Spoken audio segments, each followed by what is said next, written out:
Hey everybody, welcome back to the IHC Craft Room. Today is live number 14 of the Easter Extravaganza, and it's our last dot painting project for this series actually.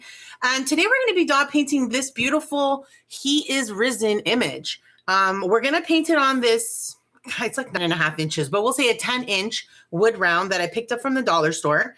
And I'm going to be using this as the centerpiece of a wreath that I'm going to be making on Thursday night at 7 p.m. So join me for that if you're interested in seeing this in action. But basically, if you're looking to do this project with me, the free downloadable for this image is in the in the description below.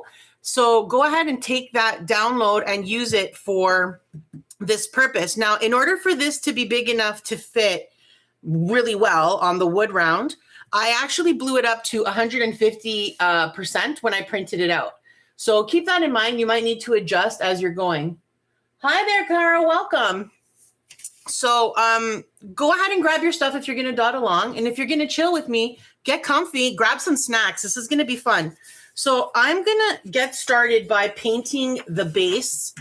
I've decided that I'm going to paint my background like a purple color. They call this lavender, but I consider this more like a grape color. So we're going to get started doing that. I have one ready off to the side so that I can dot paint on it, but I like to go through the whole project with you from start to finish whenever possible. So we're going to do that by painting the base together. Oh, well, welcome, Kara. I hope you enjoy. This is, we're going to be using a chalk transfer technique to dot paint this tonight, which is one of my favorite ways to dot paint because I'm not good at, I need a glove. I need a glove because Mary hates painting her nails.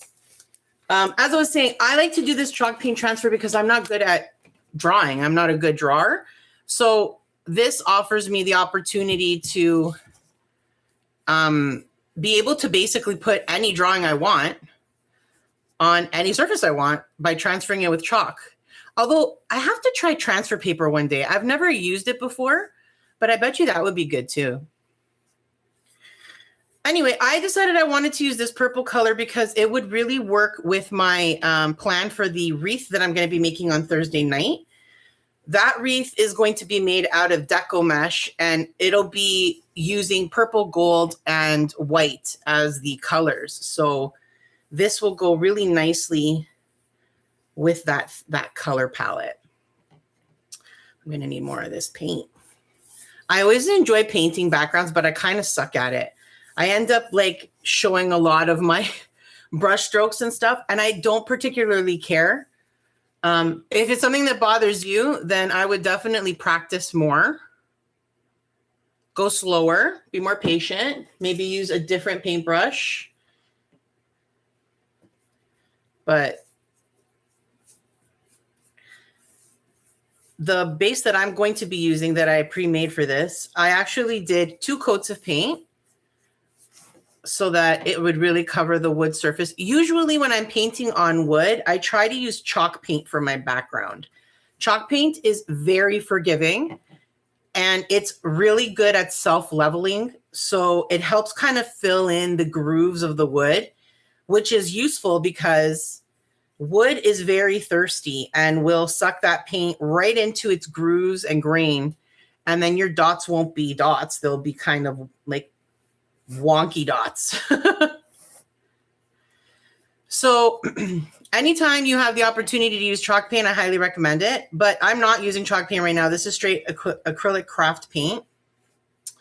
I got this one at Michael's Canada, but most of the time I get my paints at the dollar store. The other paint we're going to be using tonight is going to be all from the dollar store.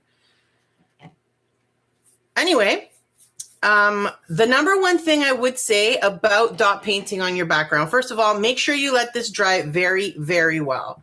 So a couple of hours at least, if possible, longer. And then you're going to want to, oh, I'm off screen, sorry. You're going to want to use a varnish. This is my go-to varnish, Liquitex acrylic medium. but it doesn't need to be this. It could be any varnish you want. Just make sure that you varnish your base.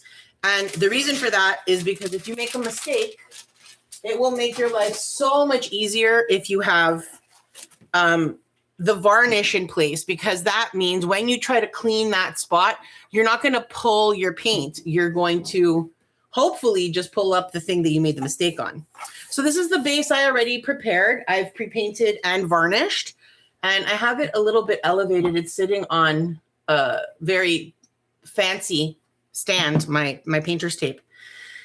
Okay, so we're going to start by getting ready to transfer this. So as you can see, I made sure that it fills this space as much as possible because I really do want to. Yes, definitely put varnish. Kara, your question. So varnish on top of the background color. Yes, absolutely. Always put varnish on top of your background. And then when you're done your whole drawing, after you erase your chalk lines, then you're going to varnish your project as well to keep it nice and safe. Okay, so to do this transfer process, we're going to be using some chalk. So I have this teeny tiny, the smallest chalk pencil you ever did see. But I have one waiting for me. So I'll show you what it is. This is the one that I go to all the time. It's Generals. They're great chalk pencils. You can get them on Amazon. I think Michael's Canada sells them as well. I use them all the time, but I struggle to not crack the actual chalk. It's always a pain. Okay, so what we're going to do is just color the back of this image with the chalk. We want to make sure that we cover every spot where we want to transfer. So I'm basically going to go from top to bottom. I'm most definitely going to need to continue to sharpen this pencil because I'm going to be using a lot of chalk already.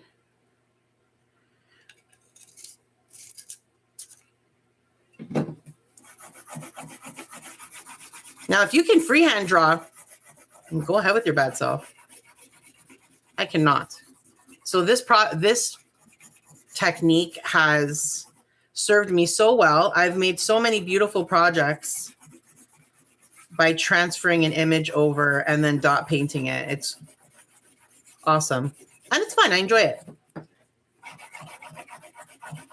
I mean, I hope so. I do it a lot.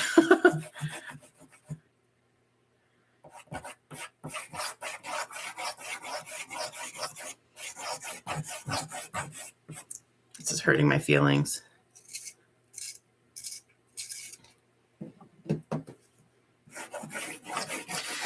So just to go back in terms of preparing the background, when you're dot painting, you definitely need to prepare.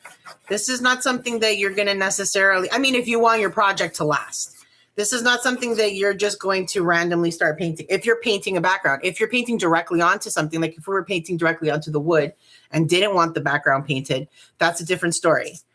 But anytime you are painting onto a background, you definitely need to prepare that surface. And it's something that you need to prepare ahead of time. So you're going to paint your background.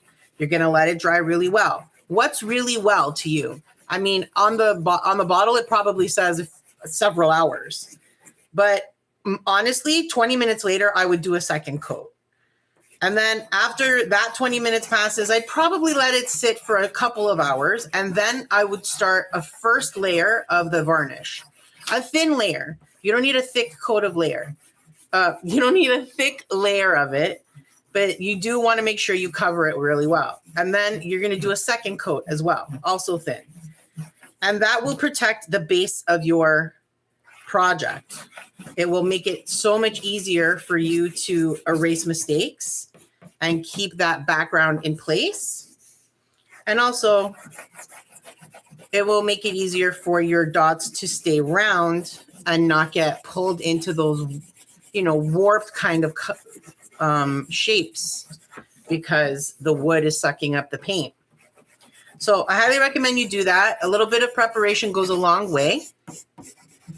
And then you'll have a surface ready for dotting that is hopefully going to be helpful to you as opposed to work against you. All right, I think we have colored this pretty well. Oh, what is that? Paint? Did I have paint over here? Oh, well, who cares? I'm going to cut around this in order to be able to place it better. You don't need to do that if you're better at eyeballing things, but you can also find the center of your wood round by using a ruler and just finding the center from the top and from the side. That is absolutely an awesome way to go about it. But I like just eyeballing it.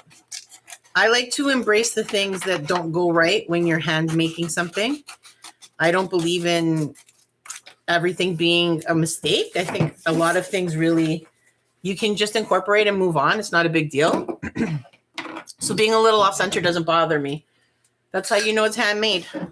I'm debating if I want to keep this on this little stand I made or not. I think I might take it off. We'll see. Okay, so what we're going to do now is kind of center this. Is that in the center?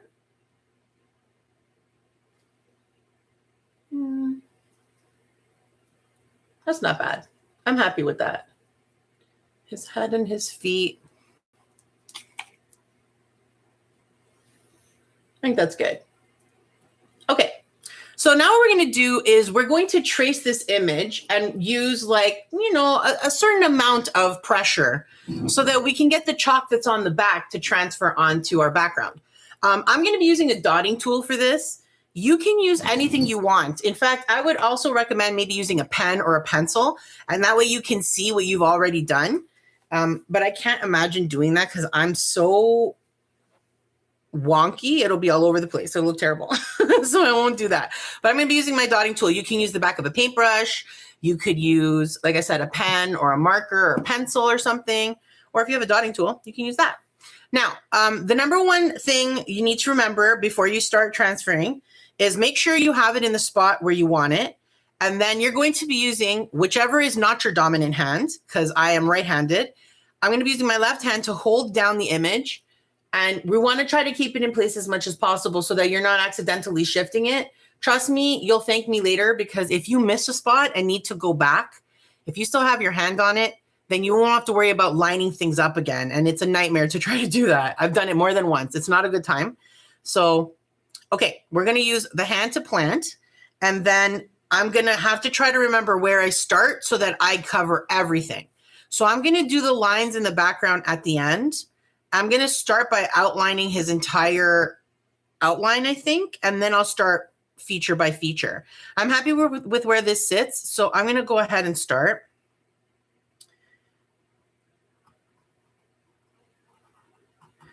One of the reasons why I like this image is because it's simple. When you're doing this chalk transfer method, really intricate patterns can lose their clarity because you're using dots to fill it out. So when you can have a simpler shape, it's more effective, in my opinion, than having a ton of detail. Now you can see I'm not doing the best job in the world. I'm doing my best, but I'm whatever. But my point is, the guidelines, the chalk lines that we're making, they're guides. Okay, so if something comes out a little warped, that's okay. You can fix it when you're dotting it.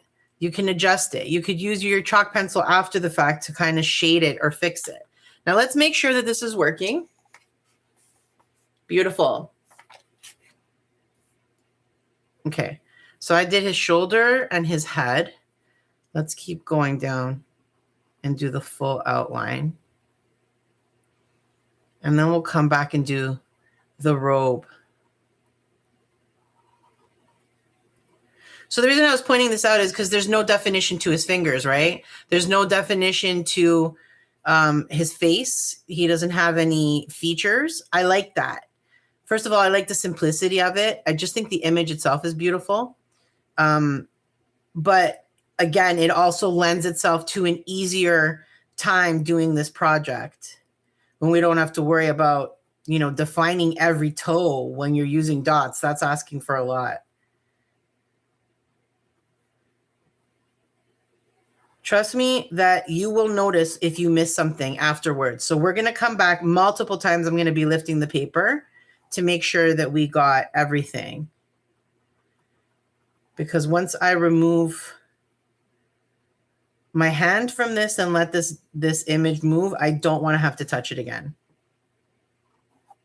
I'm probably going to say that a lot because it makes me bitter.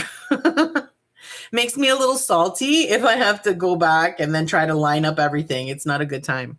Okay, I think I did that hand already. So let's see. Beautiful. Look at that. Hi there, Tony. Welcome. Okay, so I'm going to go ahead and start doing, well, we did his face already. There's nothing else to be done there. So I'm going to start working with his clothing now. So there's a line here. So these lines are really faint. They're white lines. They're just kind of like showing the definition of the robe that he's wearing and this one that he has like thrown over his shoulder. I already did this, but it's okay. So what I'm probably going to do is exactly what they've done here. I'm going to draw in those lines using white. Now, in the past, I've probably dotted them using white, but this time I think I'm going to actually draw them in as lines. I feel like it'll give better definition. It's one of the things that I kind of kept losing. It was a little muddy in other projects. When you're trying to do these little lines and things to differentiate between their clothing and their arm and their leg or whatever, it's easy to lose sight of those little teeny tiny dots, and they don't really have the impact that they should. So I want to make sure that we do that for this one. So I think I'm going to draw them in, maybe using my dotting tool, maybe using a paintbrush. I'm not sure. I think I have everything now, and it's just the starburst we have to do. Let's see. Oh, something over here.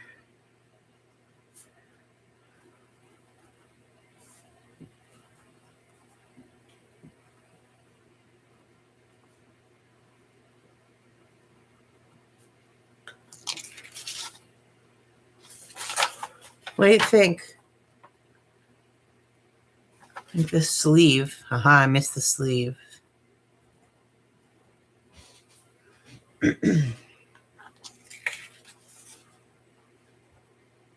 Okay, we've got 2 sleeves. We've got 2 hands, 2 feet. This doesn't really have anything. Okay, he's wearing a sash across. This doesn't have anything different in there.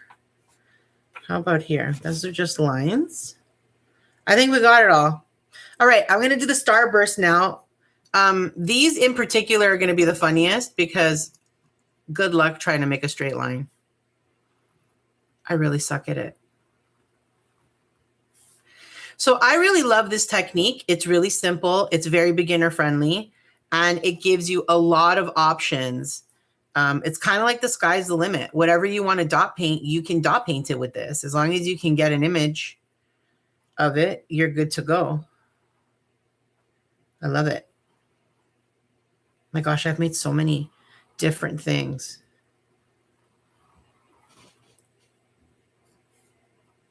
I'm actually really impressed with my straight lines right now. Go ahead with your bad self, Mary. I don't think I've ever drawn so straight. Too bad it's not like actually useful.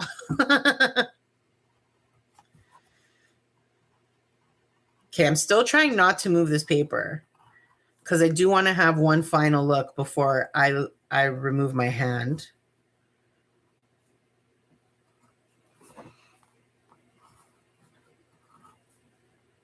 Now, the starburst is kind of gold, and in a perfect world, I probably would use gold for it. So if you have a nice, really metallic-y gold, I would totally go for that if I were you, or even silver would be really, really nice.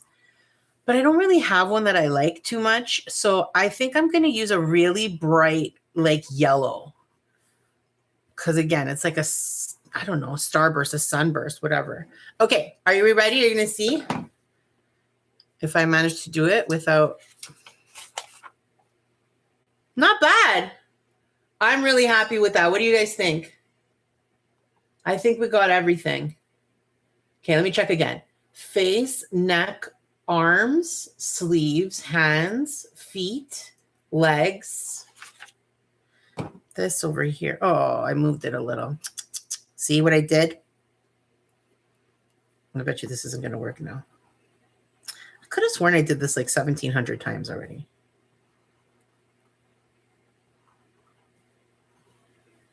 Okay, let's see. Yeah, see, I made it messy now because I moved it. Anyway, it's fine. I think we're in good shape here. So I'm going to go ahead and move this out of here. And I'm going to keep it off to the side so that I can keep it as an, reference point. But if you want to move it and just pick your own colors, by all means, go for it. I'm actually going to mimic these colors quite a lot. So I'm going to show you the different paints that I have. These two are from Dollar Tree. We've got Cashmere Tan and Warm Beige. I'm going to be using the Warm Beige for the bottom, like the main part of his outfit. And then the robe that goes over top, I'm going to kind of combine them just to darken this a little bit. And this is going to be his skin color, this Cashmere Tan versus the Warm Beige. And then for his facial hair and his like regular hair, I have this dark brown. It's called Burnt Umber, which is a lovely brown, like a lovely chocolatey brown. And then, of course, we're going to be using a basic white just for the accents and stuff. And as I showed you earlier, this lavender for the background. So that's everything. Now, before we get started dot painting, I'm going to remind you that because this is chalk, you can wipe it off using a damp Q-tip. Always have Q-tips handy when you are dot painting. Trust me, you'll thank me. It is a lifesaver when something goes wrong, because when things go wrong, they go wrong quick and you panic quicker, even quicker than that. Oh, and I forgot to show you the yellow. Bright yellow. That's what we're going to be using for the burst in the background. So always keep Q-tips handy. I also recommend always having some, oh, wait, I said that wrong, didn't I? Q-tips handy. And toothpicks, both are super useful tools when you're dot painting. So always have a few handy. And we're going to get started. Okay, so I think I'm going to start by outlining his outfit so that we have the basic outline done first. So I'm going to start with this warm beige. You know what? This is getting light, this bottle. I need to go buy a new one. The paints that you use for dot painting is very minimal. I can't even remember the last time I don't even remember when I bought this. And I use it quite a lot, actually. Okay, so it is very easy to get into a situation where you could spend hours and hours and hours doing this, especially if you use really, really small dots. Now, if I was doing this just for my pleasure and I was going to stop after a couple of hours and start again tomorrow or the next day, I might use really, really small dots. But because in the interest of time, I'd like to complete this project during this live stream. So I'm going to actually be using my 1mm dotting tool. If you don't have dotting tools, this is a stylus. You can also look for them on Amazon. They're sold in packs of, I think, 5 or 6. They might even be called nail art tools. They're super cheap. You can get just these for like $10 on Amazon. So if you're interested in dot painting, I highly recommend you pick some up. But if you wanted to just try without investing in any tools, check around your house. There's lots of stuff you can use to make dots, like shish kebab skewers. I have a dowel here, but things like the top of a pen or a pencil, like the eraser on a pencil, the top of a paintbrush is awesome. I have a bunch of paintbrushes here. They all have different sizes. What are you? That's a pen. That's a pen. But like all of these things, like look in your junk drawer, you'd be surprised what can make a dot. Have a look at it and try it. Because as long as you clean it off as soon as you finish making your dots, you're not going to get it covered in paint. So it's fine. All right, let's get started. I'm going to be using my 1mm dotting tool, as I said. And basically, we're just going to go ahead and start the outline. So I'm going to put some paint on my dotting tool. The first few dots, in my opinion, are your starter dots. There's something in this paint. Oh, I hope we're not going to play this game tonight. And what I mean by starter dots is you're basically getting into a rhythm and a size. The size of your dot varies based on a number of factors. Factor number one is how much paint you have on your dotting tool. If you only have a little bit of paint, your dot is going to be smaller. If you have a large amount of paint, your dot might be a lot bigger.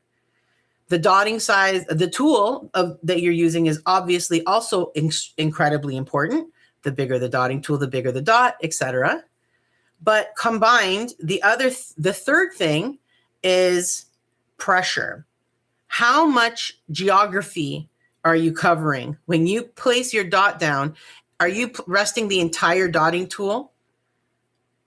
Or are you just barely kissing it? Because it's the real estate that is the other thing that affects how big your dots become. And part of that is buildup on your dotting tool. So right now I have some buildup on my dotting tool. So I highly recommend you buy yourself some cheap reusable rags like this one. I think these are called J-cloths. I got them at the dollar store. I use them until they just look so disgusting. And it's super simple to wipe, like make it damp, wet it before you start. And it's easy to keep your projects from piling up and getting nasty, because you don't want a lot of paint on your dotting tool because it will naturally increase the size of your dot. So those are all things you can do to keep your dots uniform. And the other thing connected to that, I'm not sure if I want to do the outline of his beard with the brown. I think I might stop here and let the brown be the outline. Yeah. Oh, wait a minute. I went too far. Okay, I already made a mistake. So let's fix it real quick now that I've noticed. I shouldn't have gone all the way up. That is a different color. So I'm going to moisten a Q-tip and I'm going to do like a twist and pull up kind of motion.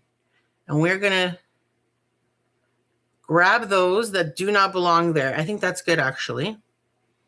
Wow, that worked out really well. I didn't take out the third dot accidentally, so mi piace. That takes practice. I have often destroyed a whole section just trying to erase one dot.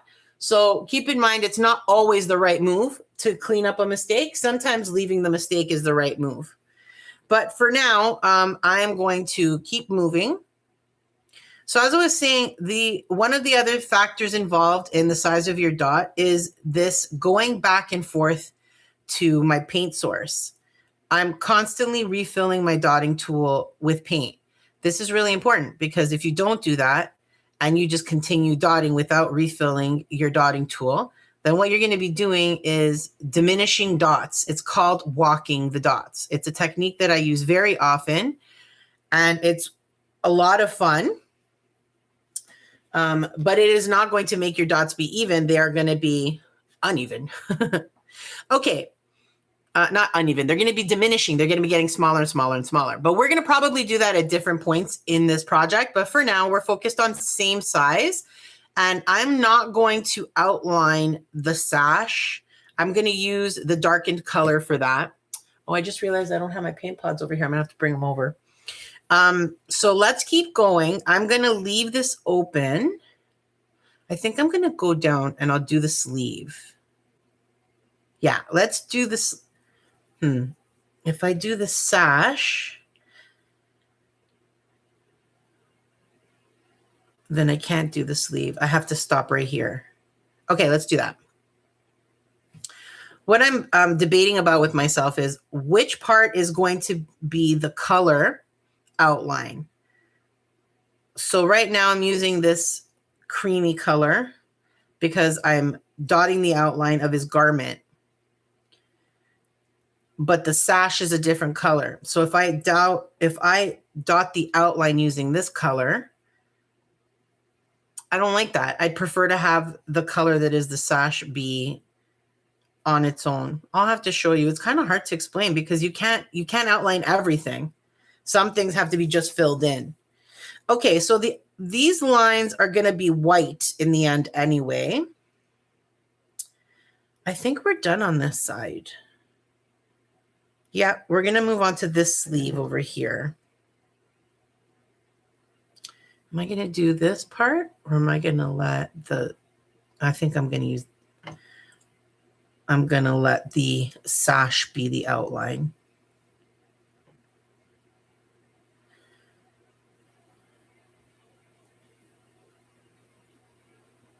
Now, if you're new to dot painting, let me be super, super clear in case you're kind of panicking a little bit.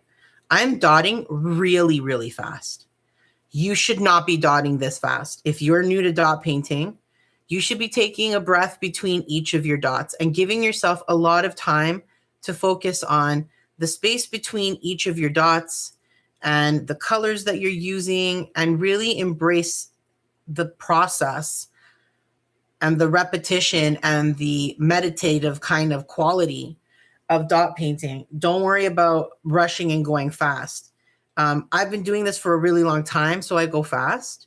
And also it's less boring for people who are watching. But if you're just dot painting at home, trying to, build up your skills, please take your time. I'm going to stop there because I want to use the sash. You know what? I think I'm going to pause on this color. I really do need to move to that other sash because I keep stopping because of it. So let me make that. I'm going to be using a paint pod for this. Actually, do I have one already pre-made? No, I don't. Whenever possible, if you go to your local dollar store, I think both Dollarama and Dollar Tree sell these little paint pods. Actually, I don't know what they're for.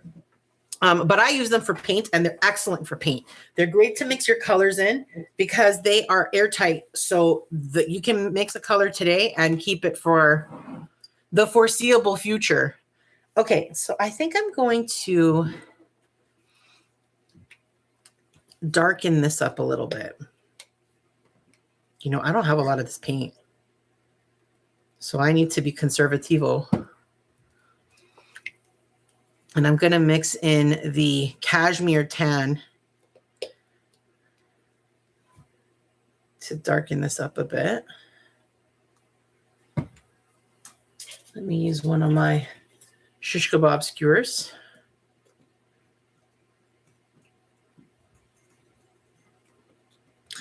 Now, when you're mixing your own custom colors, anytime you mix anything, you are introducing air into the mixture, which means you're going to have some bubbles, and that's going to be annoying. So the slower you stir, the better in terms of not having as many bubbles. So I'm stirring way too fast. I'm going to have a ton of bubbles. That's okay because I'm impatient. If you're more patient and smarter than me, you'll have much less bubbles to deal with. The number one rule about bubbles is simple. If you're going to generate bubbles, be ready to pop them.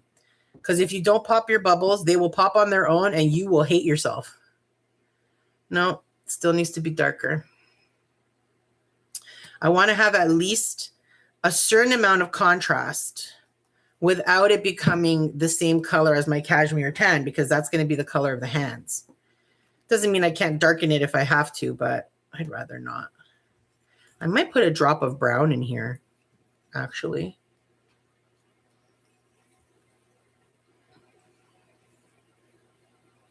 Yeah, look at all these bubbles, man. Oh, boo-hoo, life's so hard. It's fine. I have this very sharp tool, or a toothpick works really well as well if you want to pop some bubbles. Okay, it's darker. You know what? I need to see these all together so that I can make sure I'm not accidentally turning this into that. I mean, it's definitely darker, but I don't know if it's enough of a contrast. I think I might put one more. Ooh, what should I do? Should I put a drop of brown? Let's put a drop of brown, see what happens. Oh boy. Hold on. I got to peel this crust out of the lid. Because when I don't do that, it ends up falling into my paint and then I get very angry.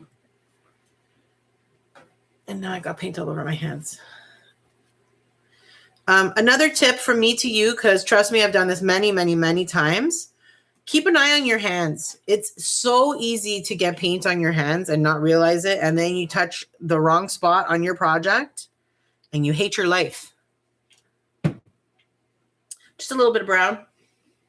Solo un poquito.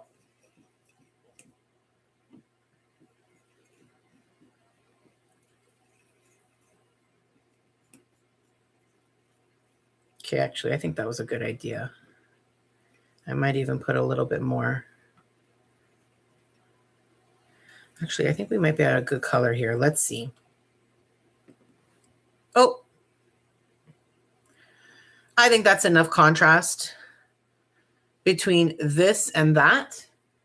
Yeah, you can see the difference, right? All right, I'm going to consider this paint good. Let's go ahead and start filling in this robe so that I don't have to be so paranoid about it. I'm going to be using the same size. So the 1 millimeter dotting tool, I would say the equivalent of this is probably the top of a shish kebab skewer. Pretty small, but not quite as small as a toothpick. So keep that in mind. Not that you couldn't. You could totally use a toothpick if you want. I'm just trying to use something that's a little bit on the bigger side so that we're not here for 4 hours while I do this. I don't know if this is enough contrast. It seemed like it was. Okay, let's have some patience and see.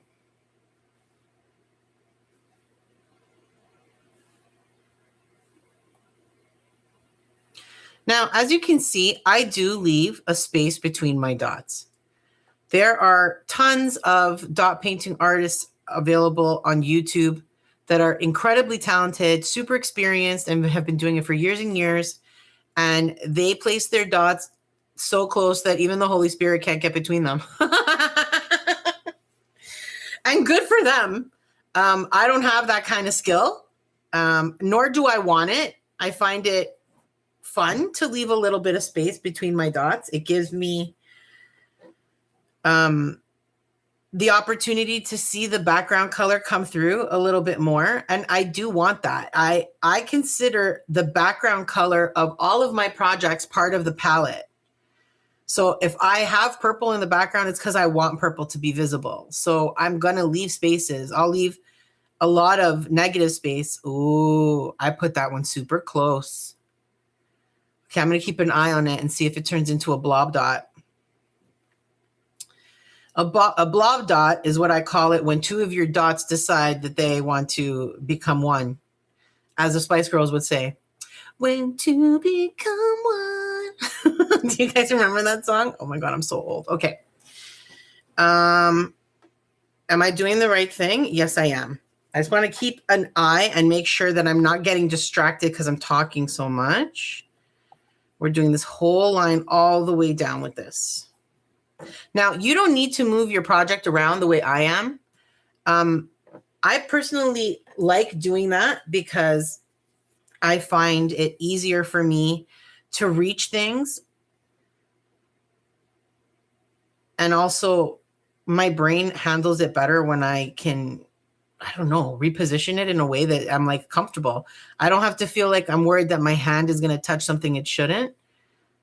So, but if you can keep it in a vertical position and dot it and it makes you happy inside, go for it. Okay.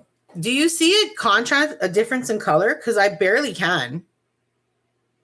I feel like it's not going to be enough of a contrast. So I'm going to keep doing the outline because I don't want to change it now. However, the inside, I'm going to darken this even more because I don't personally see any distinction between those. So I do want there to be some contrast that you can tell that it's like a sash. That's okay. We fix. Kara, you remember that song, eh? Spice Girls. I feel like there's something there. Keep an eye on your paint. I constantly find little chunks of dried paint inside my paint because, you know, you shake a bottle, some paint ends up on the lid, on the inside of the lid, and then it dries, and then it starts to flick off and it falls into the paint, and then you shake the paint, and then it's in your paint.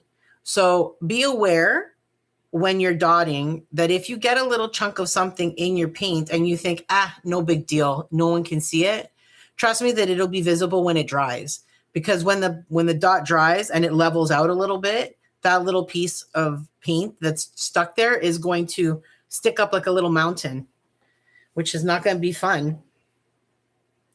Okay, so I think I'm going to do the sleeve part here. Wait, hold on. So this, they actually show it outlined in white.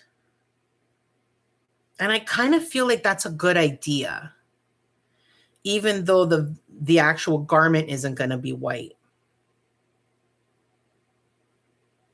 Okay, so let's keep that as, let's use that as a frame of reference. Let's make that what we're going to do. I'm going to outline with that white to give a little contrast.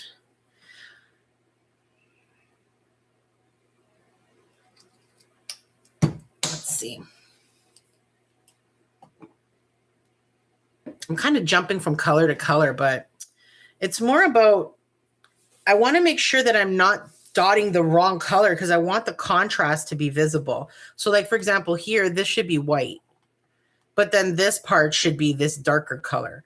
So I got to be really aware of that. It's probably easier if I put in that white accent now so that I don't accidentally paint the wrong thing.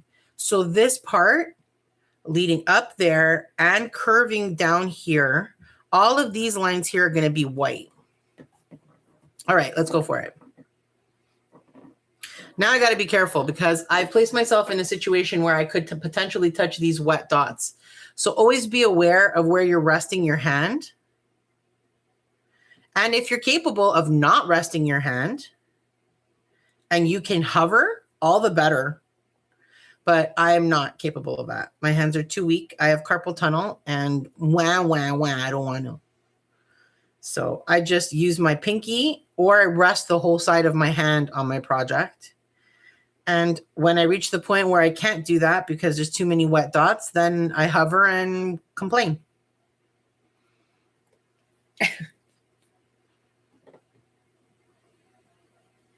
So the outline is going to be the longest part of this project, as it always is, because it is one of the most important parts. It's what determines what your actual finished project is going to look like, really.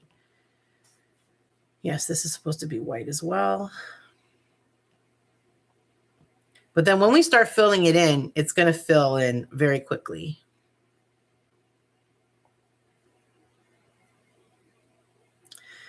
And in case I forget to talk about this later, in terms of when you finish this project, you want to let your dots dry. Ooh, let's go this way.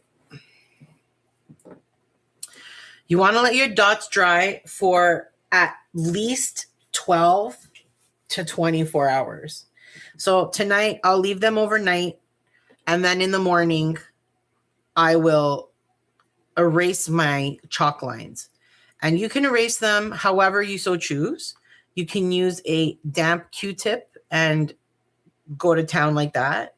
Or I often use a regular like eraser, an eraser you would use for a pencil. And it works just as well. But a little warning that no matter how lightly you drew your chalk pencil line and you think, oh, no problem, it's going to come off easy, it might, but it also might not. So be prepared that it might be a bit of a challenge and you're going to need to have a little bit of patience to get these chalk lines off. But I highly recommend that you do, because once you're done your dot painting and you erase the chalk lines, you're going to notice that maybe there's some little gaps that you missed that you're going to want to fill in. Or if not, it just looks better when the chalk lines are gone. And if you forget to erase your chalk lines and then you varnish your project, those chalk lines will be there forever. You need to make sure that you remove your chalk lines before you add varnish. Okay, so we want to go right up to that, right? Yeah. We're going to make sure.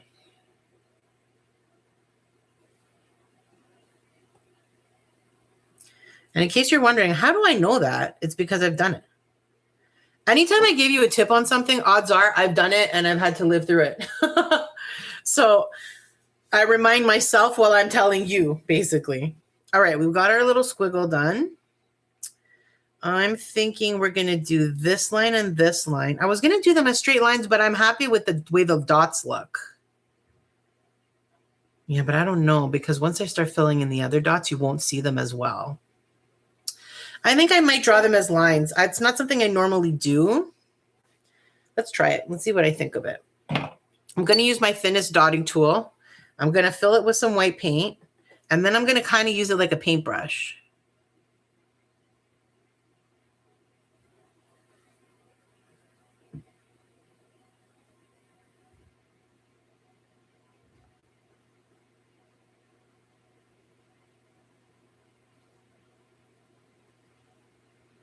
Yeah, I think that's a good idea.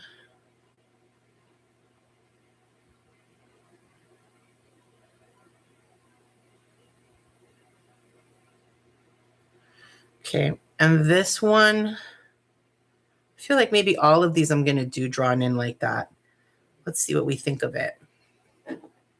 I guess I should have done this one too, but that's okay.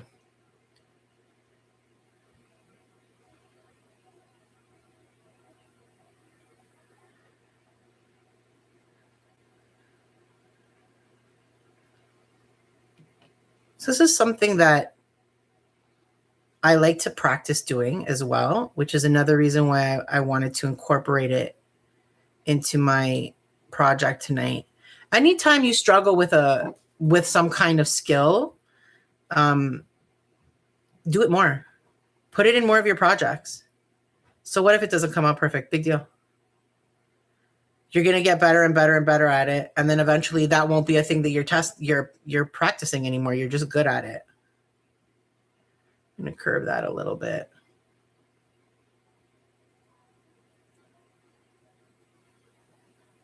Okay. I think that's good. I like that. So we're going to do the same with this and that.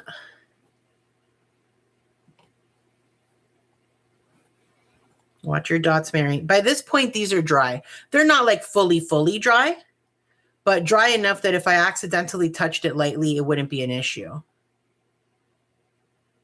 When you have small dots like these, they dry much, much faster because there's not a lot of paint in them. When you have really large dots, though, you got to be super duper careful because they take much, much longer to dry. Okay. That's good. Got a few more. So let's do this one next. Now you could totally be using a paintbrush for this if you want, or you could dot this if you would prefer. I normally would, but I kind of feel like it's going to get lost. So I wanted to do it this way instead, and we'll see. We'll see if that's true or not.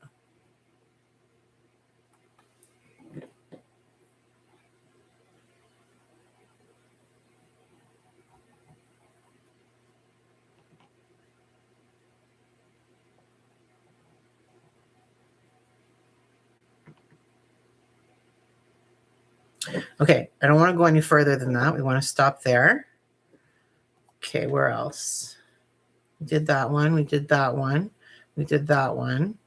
That one we did with dots. I guess this line here, up the sleeve. I don't know if I want to do it up the sleeve. I think I want to dot up the sleeve. I think just the contrast will do these lines. So then that means this one.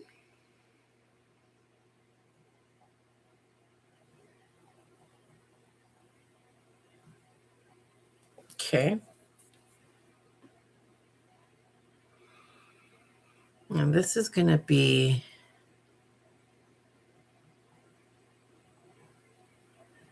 the darker tan. Did I put the lid on that? No, I should. I wish I could put a lid on my palette too. Something I used to do when I had long dot painting sessions is wet a paper towel so that it's just damp.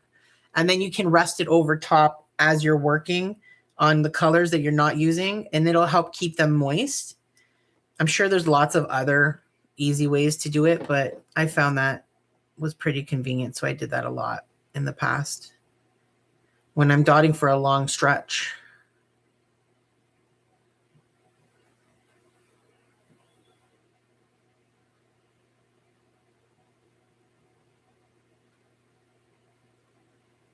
Beautiful. Where else? Where else? Where else? These here. Okay. I think I'm going to curve this way.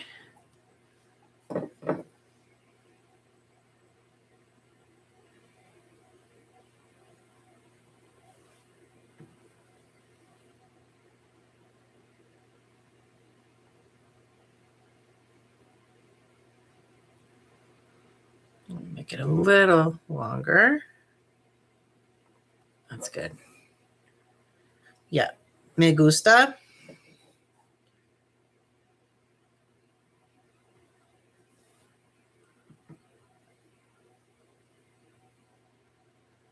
Okay, this is going to make it a lot easier to now start finishing off the outline because now we have a better sense of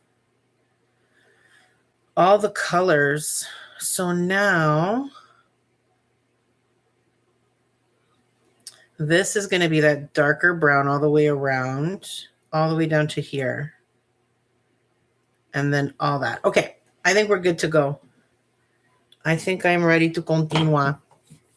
So let's go back to, I think I'm going to go back to this brown first. Yeah. Oh, wait. I wanted to dot that white, didn't I? Let me do that real quick. I'm going to, again, using that 1 millimeter like we've been using for the outline.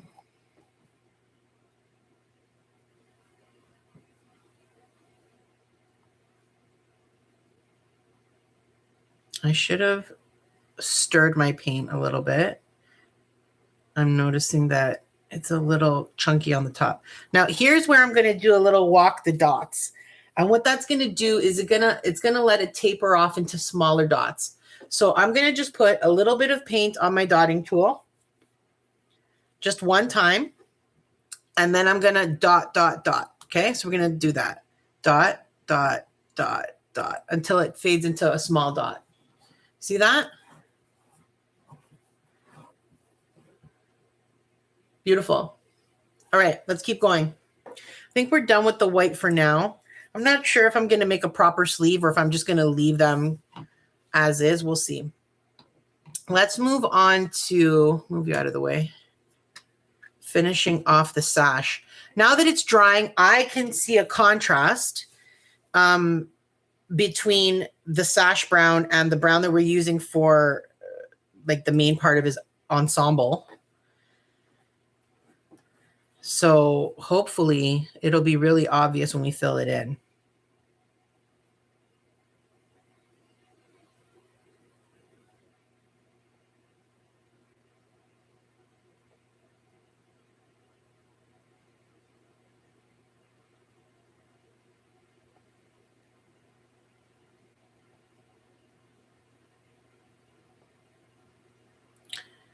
What does this part look like? That's right. Oh.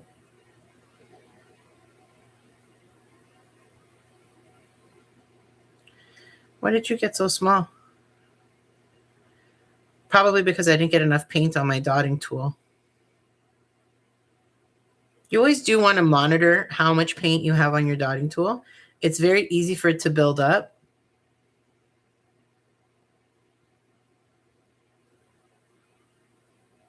Am I supposed to be doing that? Yes.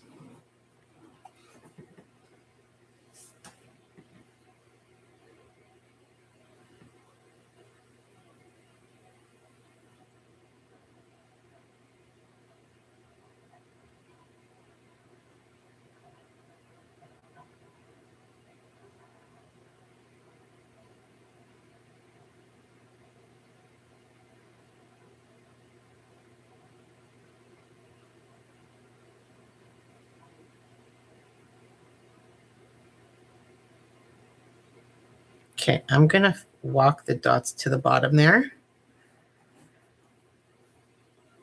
Yeah, I like that. Okay, so we've got the sash pretty much done. Now we just got to do this line to finish that off. I have too much paint on my dotting tool.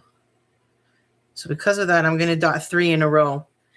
Sometimes when you have too much, you can actually dot paint enough that it doesn't turn into a walking the dots. They don't diminish like this.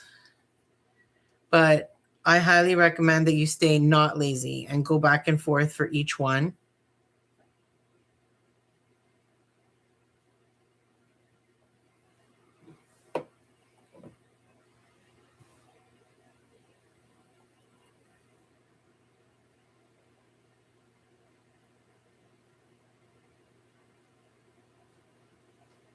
I think there's something in my paint. That last dot might have something in it. We'll see.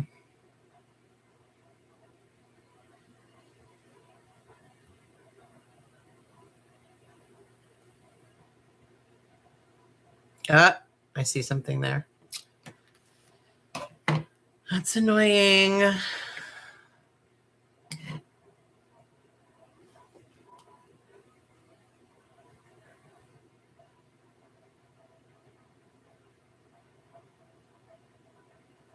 Okay. Background done. Let's finish dotting the column part of his ensemble here.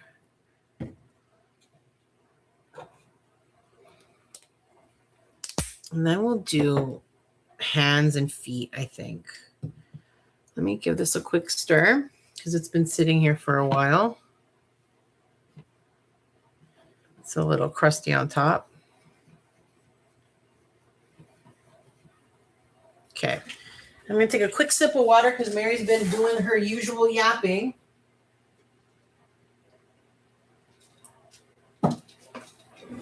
Always hydrate, friends. Life is always a little bit better when you're hydrated, let me tell you. All right. Let's continue this sleeve.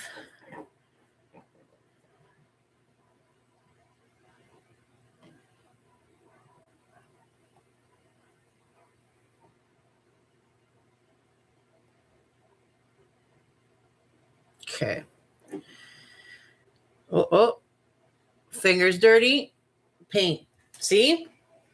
It happens, it happens, it happens. I wasn't paying attention. My hand was dirty, and now I made a mess.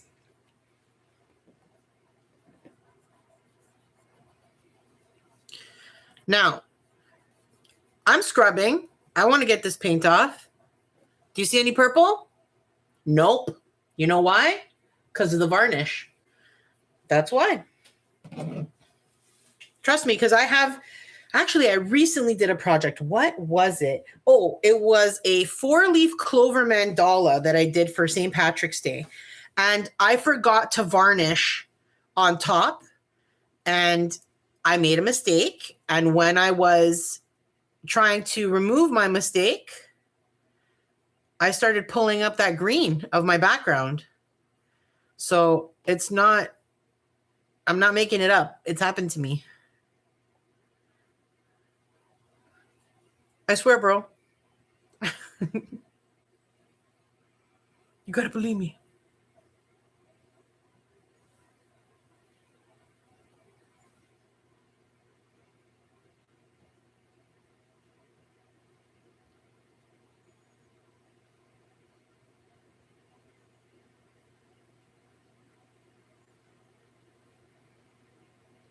Okay, I'm going to definitely have a little gap there between these two dots, but I don't want to risk making a blob dot. So here's a little tip that I've learned from experience. When you're approaching another dot in an opposite direction, let's say you're working on a circle and you're trying to complete the circle. When you're reaching the end, when they're about to join, if you're nervous that it's going to be too close and you won't be able to fit the dot, just don't put the dot. Just leave it. Let it dry. And then after it's dry, you can go back and put that dot in, because with everything dry, there's no way to form a blob dot and you'll be fine. So I highly recommend you teach yourself to do that, to have the patience to leave it. I could not fit a dot between these two dots without causing a problem for myself. So I'm not going to add that now. And if after I erase my chalk lines, I look at it and go, oh, I see that gap, then I'm just going to go ahead and fill that in at that time. But if it's not noticeable later, then what's the problem? And if you do need to fill it in, at least you know you can.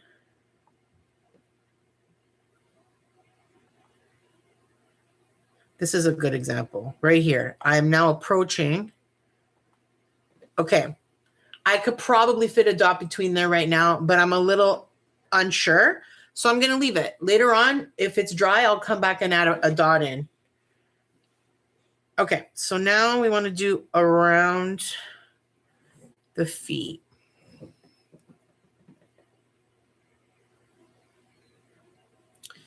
This is going to be a bit of a challenge. So I'm going to walk the dots around this so that it tapers. Anytime you have a really tight spot like that, I highly recommend trying to walk the dots in it, because it makes it easier to get into those little nooks and crannies.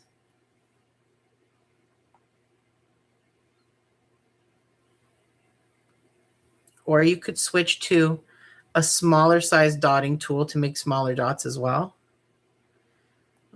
There was a chunk in there. It's really annoying.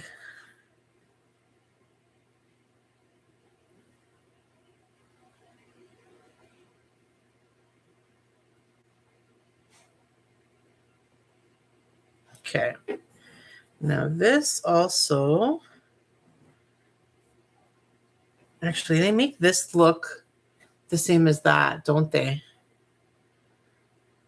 I guess to have a little contrast to see the inside versus the outside. Do I want to do that? Oh, actually that might be part of the, yeah, it is actually. Okay, so I got to switch back to the darker for that little spot.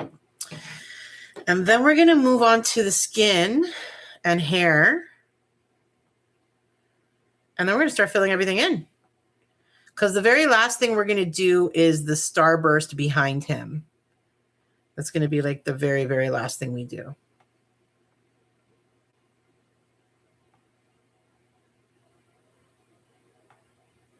Okay, that's good. Yeah, I'm happy with that. Let's move on to, should we do hair? Let's do the hair first. So I'm going to be using a dark, sorry, I'm almost out of the shot here.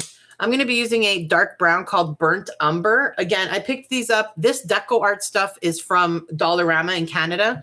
And these Acrylic en français are from Dollar Tree. I think now they're probably $1.75 for a bottle. But either way, $2 for a bottle of paint is very reasonable. Especially because you use so little when you're dot painting to begin with.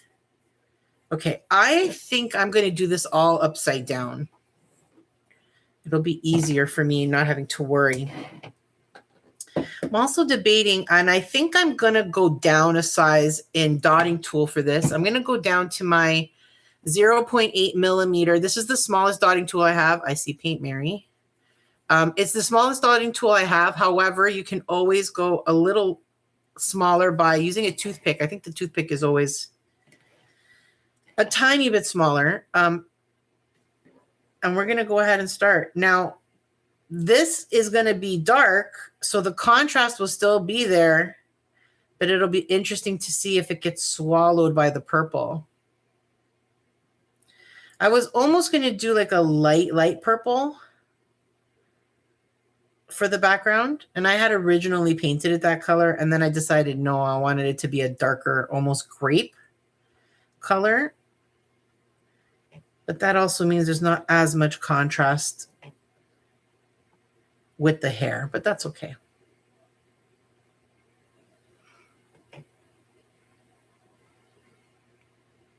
So the drawing puts like a little dip in his hair over there, but it doesn't in my opinion, it doesn't transfer well. So I didn't make that dip. I just continued the natural line. It's a tiny, tiny bit there, but not much. This is one of those little detail things that can get lost in dot painting. So it's a lot easier to have a more basic shape and get a more obvious visual from afar with all the dots blending together. If you're not worrying about like little finicky little details in the drawing itself. Okay. Now I am going to do the beard, I think. See, I'm torn. Do you see what I'm saying about which is the outline? So right now I could use his skin color to make the outline here. But I don't think I'm going to do that. I think I'm going to use the hair. We're going to stick with the brown.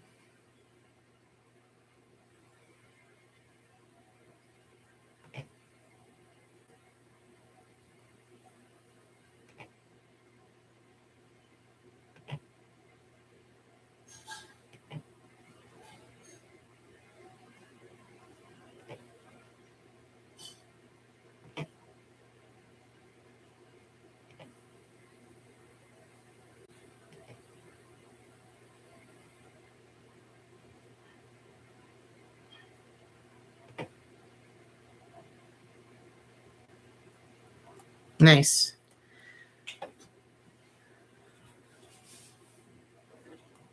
All right, we're going to do, I'm torn. Let me decide. Do I want to do the face outline or do I want to do the hair? I think I want to do the face outline for that. Yeah, I think that makes the most sense. Okay, so what color are we going to use for the face? This. We're going with this cashmere tan, which is darker than all of the lighter tans we've been using. We're going to do the face, hands, and feet real quick. Now, the face, I'm going to use this small dotting tool again, but the hands and feet, I'm going to use my bigger 1mm dotting tool.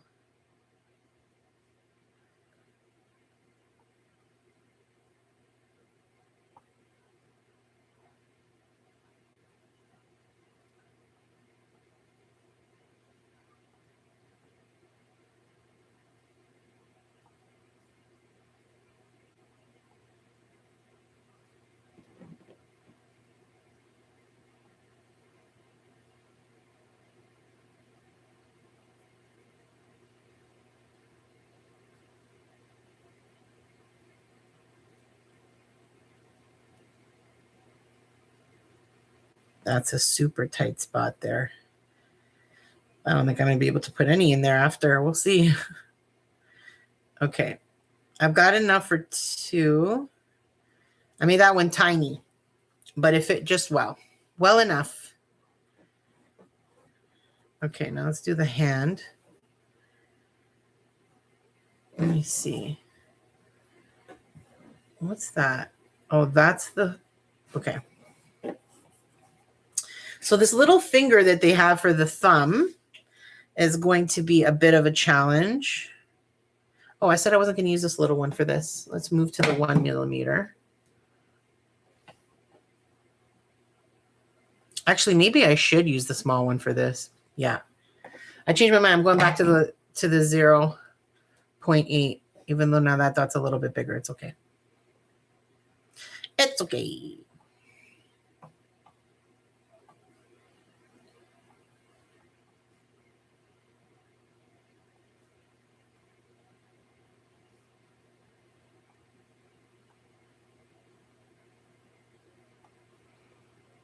Okay. I'm going to try to do the same thing. I'm going to walk the dots around the thumb right here. I think that worked okay. Let's do the feet. We'll make our way around to the other set of hands. Other set of hands, I said. What is he, an octopus? His other hand.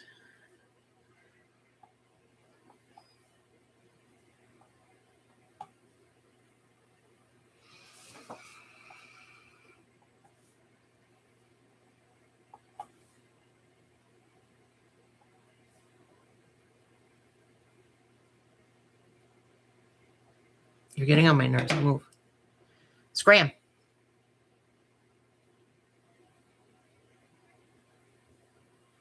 Okay, I think I'm going to turn this a bit.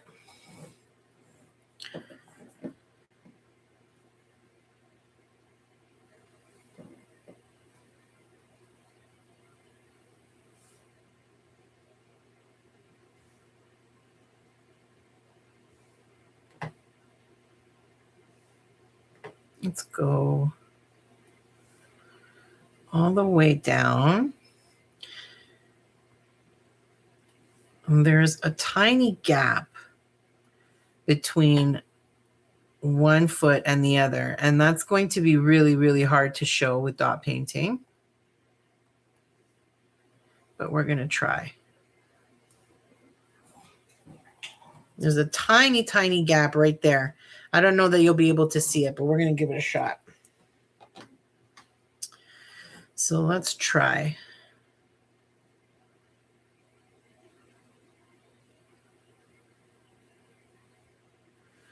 Okay, so I walked the dots that whole way down in the hopes that it'll be visible. I doubt it, but hey.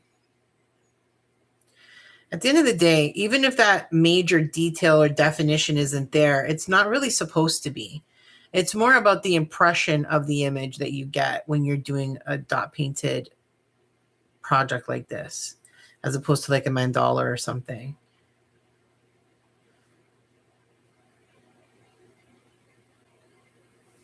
All right. What do you think? He needs a hand. Let's get that righty on the way.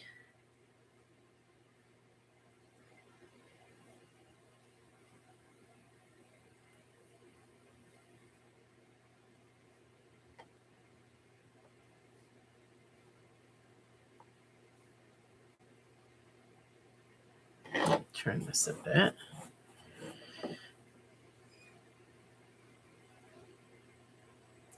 Okay, so I'm going to go ahead and, oh my God, walk the dots over here. And then we're going to do the same with the hand. Sorry, with the thumb. Ah, I see you.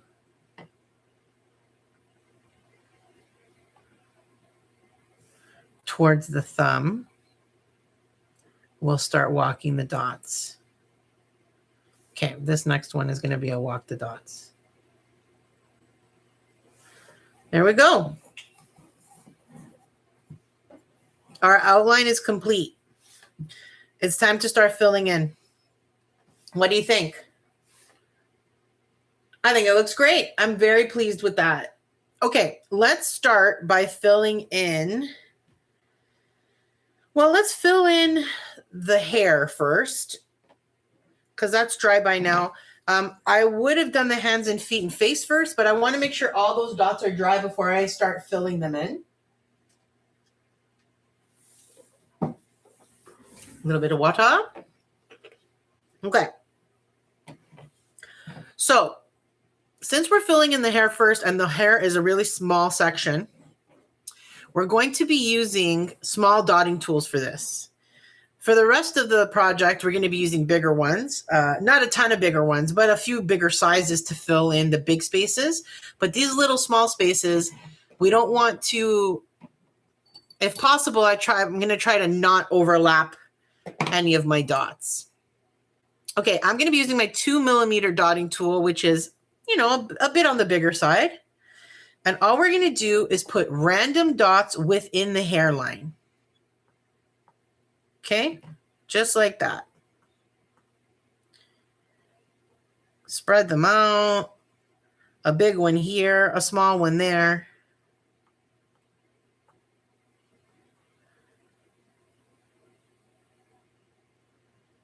Okay, now these smaller spots, we have no choice but to go ahead and use the smallest dotting tool we have. Now, to be clear, every one of these sections, we are going to do this multiple times. We'll start with bigger dots, and then we'll fill in with smaller dots. That's part of this process. You don't need to do micro dots if you don't want to. but I highly recommend that you do, especially if you're a beginner. This is a great way to practice dotting without accidentally dotting on top of another dot. And because if you do that here, you can hide it. It's disguised, but it's a great way to practice that skill. Because it is a skill. All of these little things are skills related to dot painting. Filling in the gaps and not touching something and walking the dots and making your dots even sized and making sure that you're not smashing into each other, making blob dots. Like all of these little things that we're talking about added together makes you capable of doing a lot more in dot painting than you ever thought imaginable.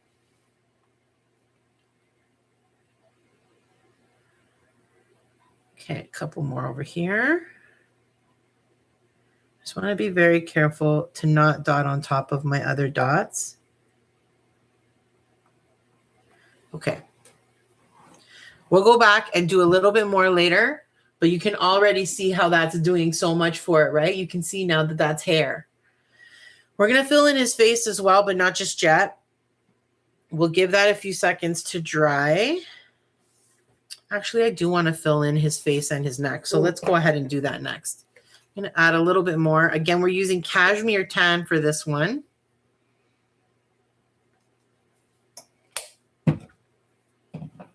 I'm going to go back to my 2mm dotting tool. And let's see how we want to do this. Let's start with his face.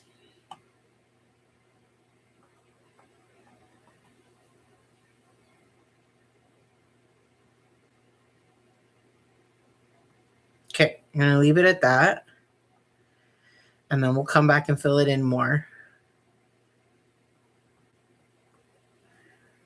You notice I'm not going in a straight line.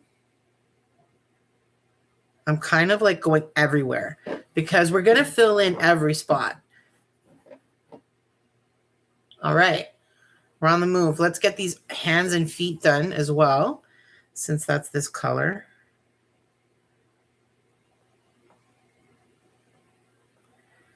Okay.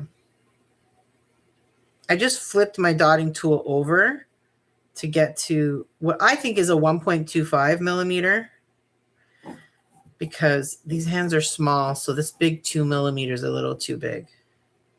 I'll just do one big dot. And then the rest will fill in with this.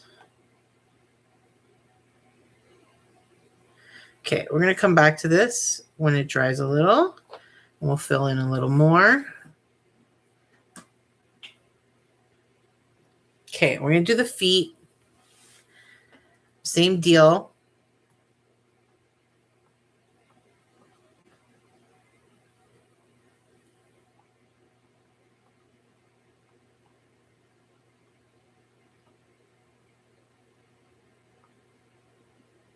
Wonderful.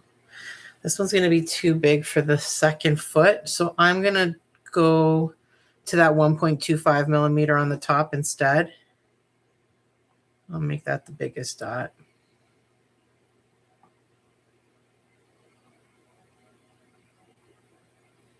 Okay. Hands and feet done. Well, first pass done. Okay, so now let's go ahead and fill in. I think I'm going to fill in the sash first, and then we'll come back and do the main part of the dress or outfit, whatever. Ensemble. Let's move you out of the way. Look at all the bubbles in there. It's a bubble fest. Oh, well. Okay. For this section, because it's a bigger section, we're going to start with the biggest dotting tool, well, the biggest stylus I have, which is the 3mm. I do have a bunch of large dotting tools that I could use. I don't want to do that on a project like this. I think it'll take away from it. So we're just going to go ahead and make a bunch of random dots everywhere.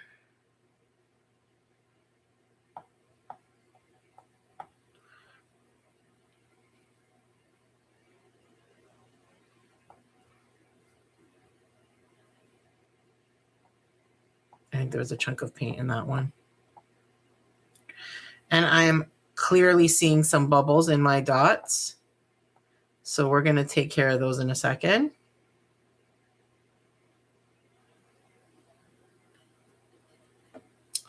This paint is really annoying me tonight. Getting a lot of those hanging pieces or dried paint pieces. It's annoying. I don't trust myself there.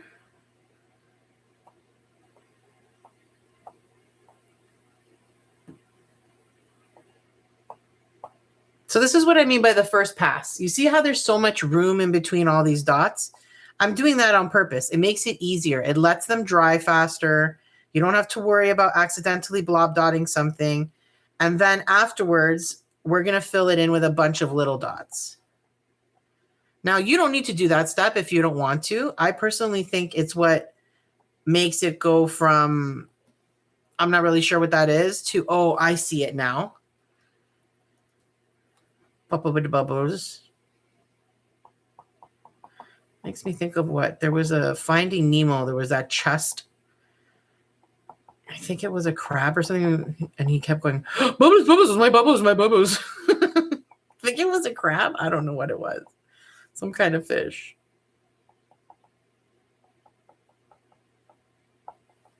Okay. No, I still see one. Anytime you see a bubble, make sure you pop it. And that word was bubble, not bobble. Because if you see a bobble, put it in your pocket.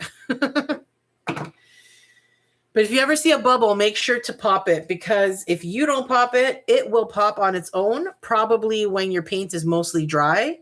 And then you're going to have a popped bubble in your finished project.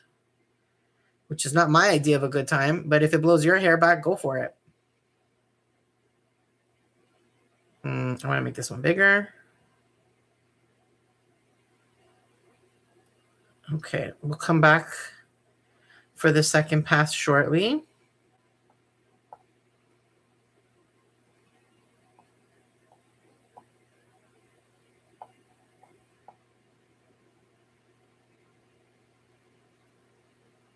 Beautiful.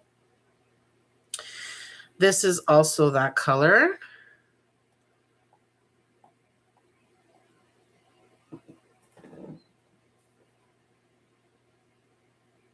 Seeing a lot of these peaks.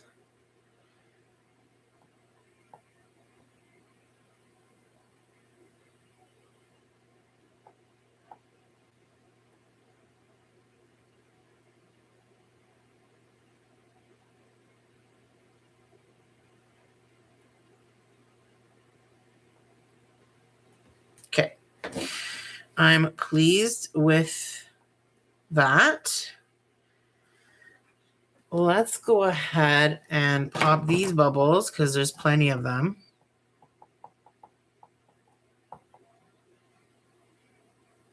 Anybody here? I saw one. Where'd you go?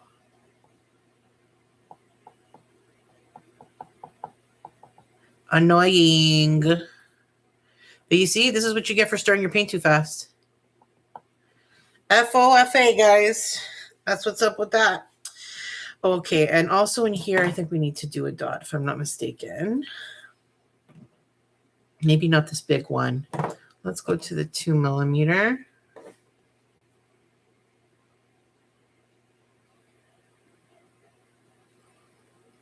Wonderful.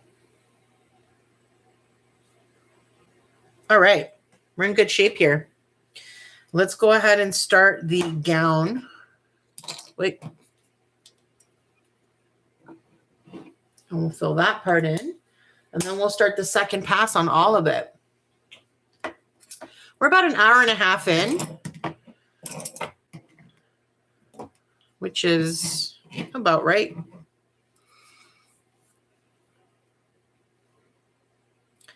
If you'd like to know how much longer this is going to take, I'm taking bets. So whatever you think, put it in the comments. I never know how long it's going to take. I always hope it's going to be around 2 hours at most, but lots of times dot painting can go over to like 3 hours.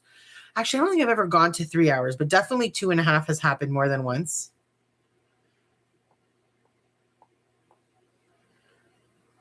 Yeah, you can definitely see a color contrast now. At least live I can. I don't know if you can see it on the screen because, you know, everybody's computer or everybody's phone or TV, whatever you're watching from, you have different color settings, so it's not necessarily going to look the same. Plus, it's not like I have a fancy camera here, guys. Come on, Bubble. This one's being very rude. I kill him. One more. All right.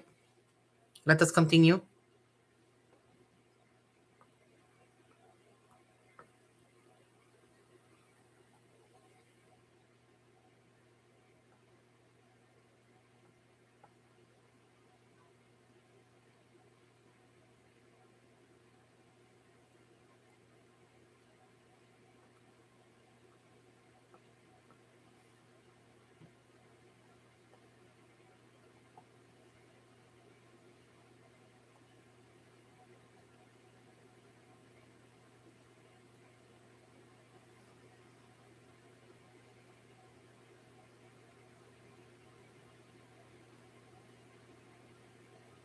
Okay. Now let's go do the sleeve over here for, oh. Guys, come on. Let's all be friends. Oh, that's a lot of paint. That's okay. We'll make a really big dot. So you can see I try not to put too many of the big dots near each other. You want some big dots, but you don't want it to be all big dots because then it kind of takes away from the whole point. This is one of those things where the varying dot sizes is one of the beauties of this particular style of dot painting. It's about contrast and texture and size difference and just all of those different elements working together to give you a really beautiful finished product.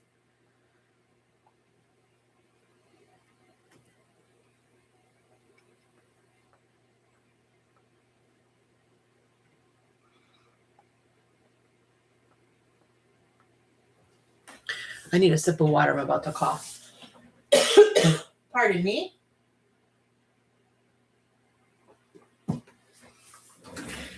I tried to hold that cough at bay for so long, I thought I was going to start crying. It's like trying to hold in a sneeze. Highly not recommend. 0 stars. Not a good time.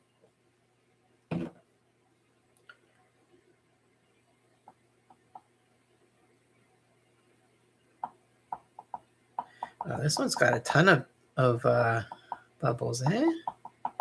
And you're not even a paint that I mixed. That makes you extra rude.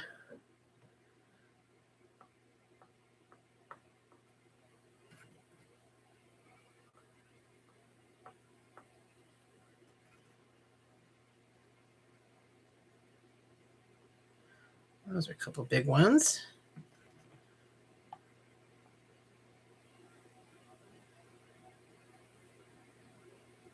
Okay. I think we're done for pass number 1 on everything. So if you're dotting along with me and you are new to dot painting and you're uncomfortable, oh, wrong spot, wrong spot. Alert, alert, we made a mistake.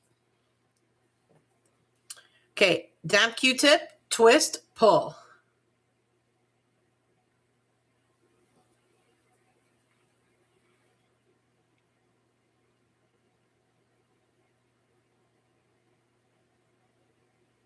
Okay. Everything's fine. Everybody's fine. If you are new to beginner dot painting, if this is your first time doing a project like this and you are uncomfortable filling in the spaces, then congratulations, you're done. You don't need to go any further than this. You can start dotting your starburst and leave it as is. From my perspective, I can tell what this is. Can you tell what it is? If you're comfortable with the way yours looks, you're done. If you'd like to continue filling in, stick around. That's what I'm going to be doing. And what I'm going to ultimately do is just switch to smaller dotting tools and fill in all the gaps. Okay, so we're going to start with the hair because that's what we dotted first.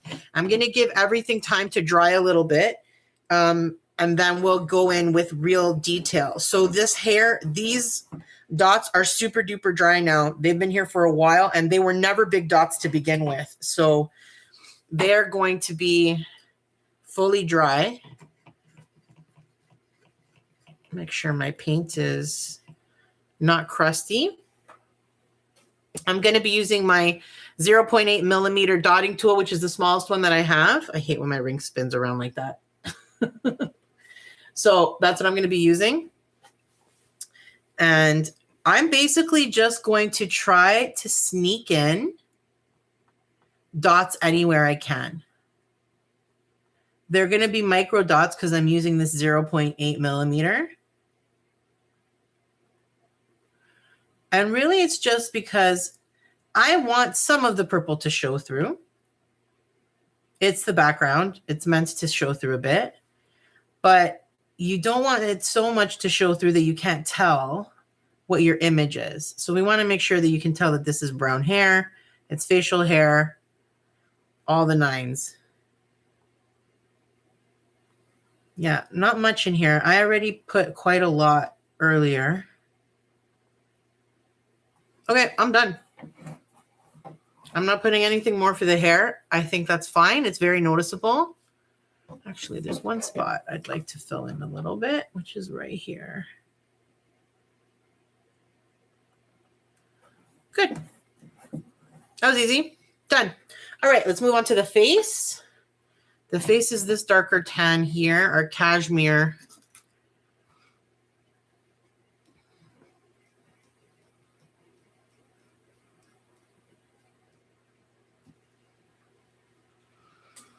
This paint has been quite thick.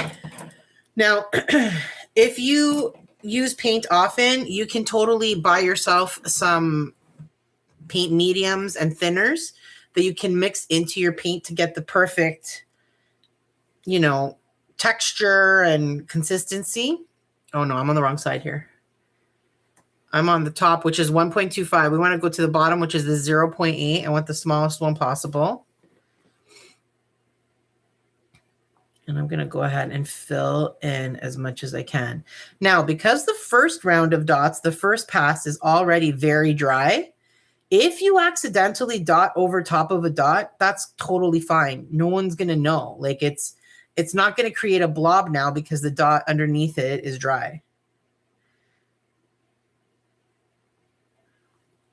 Okay.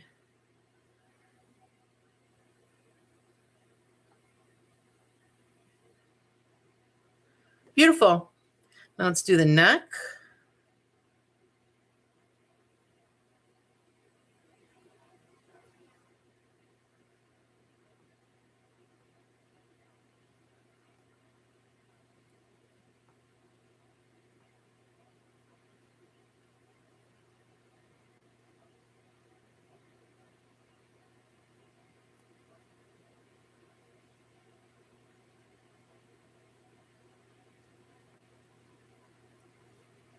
All right. Throat's done.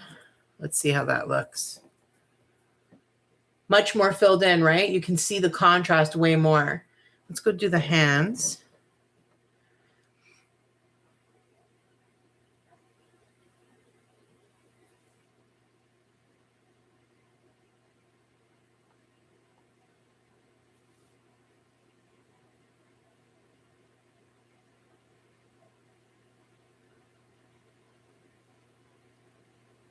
Beautiful. The feetos.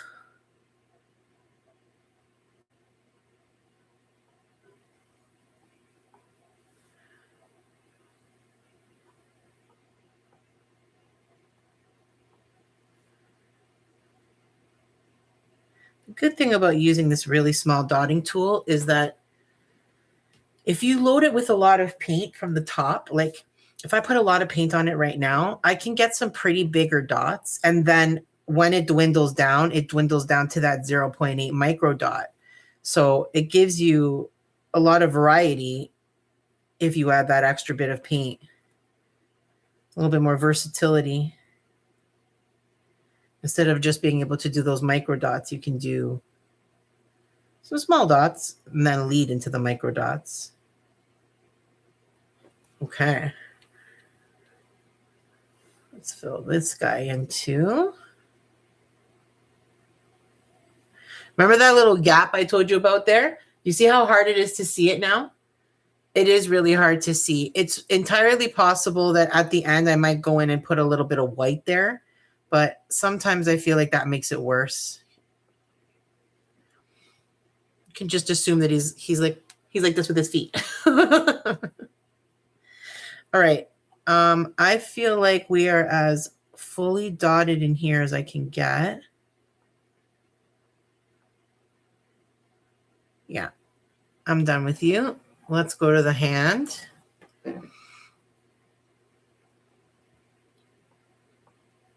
So with these small things, the hands, the face, the hair, just this is enough. I'm not going to do another pass. There's no more room for more dots at this point. However, this bigger section, we may do 2 passes instead of just the 1, just to see. All right. Face, hands, feet, done. Do you see the difference when you fill in with those little dots? It really does. It really does do something, doesn't it? Okay, next we're going to do the sash, which is this guy. Scoot, scoot, scoot out of here. I'm not going to start with the 0.8 millimeter because this is a bit small for filling this in. So I'm actually going to start on the opposite end on the 1.25 because I'm going to take a lot of paint and we're going to start with the sash.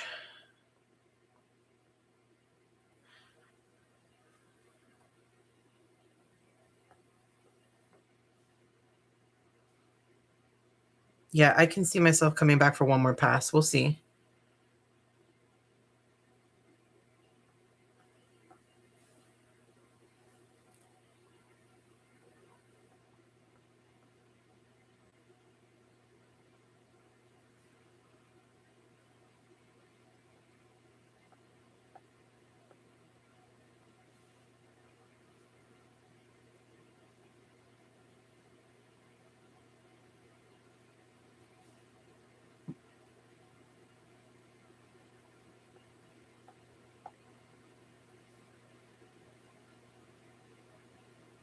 Something I don't think I mentioned. I've talked about blob dots before, when you place 2 dots too close to each other and they end up forming into like a uni boob. Well, I mean, obviously you can wipe it off with a Q-tip. That would work just fine. But in a situation like this, what you could actually do is just cover it with another dot. Just get an even bigger dot and put it over top of the blob dot so that it looks round and move on with your life. That is an absolutely acceptable way of covering a blob dot. I've done it many, many times and no one would be the wiser.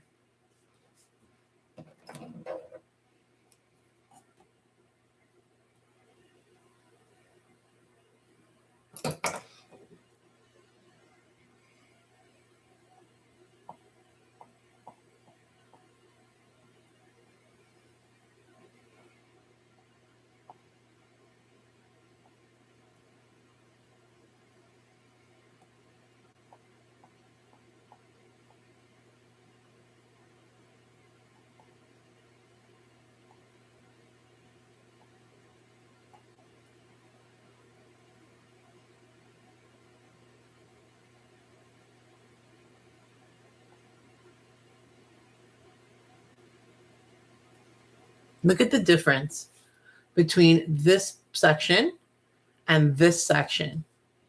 That second pass matters, doesn't it? It really does make a difference. A little bit of patience goes a long way. Okay.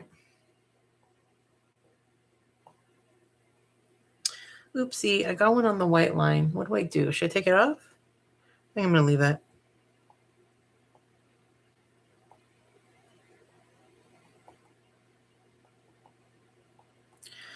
You will find in many of my tutorials that I make mistakes, and I often leave them in my work a lot of the time, because most times nobody's going to notice them, including me. Like, I could finish the project, walk away from it, 2 days later, pick it up and look at it, and I won't be able to find the mistake. So why would I bother?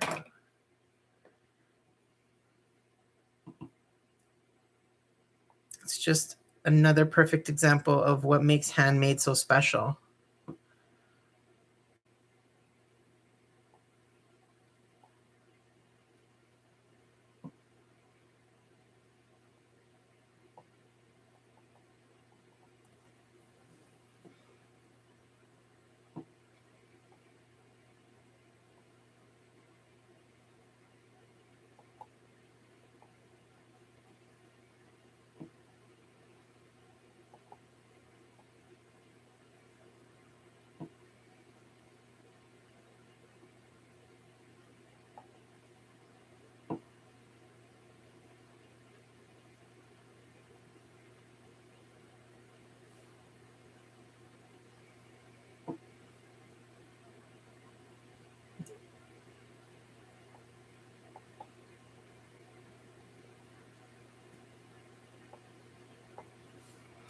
Yeah, I'm definitely going to do one more pass on this.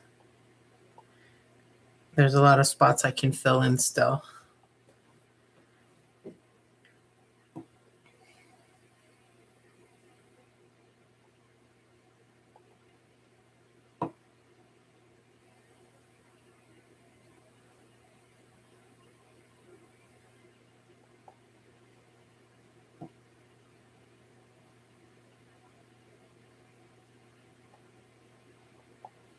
All right.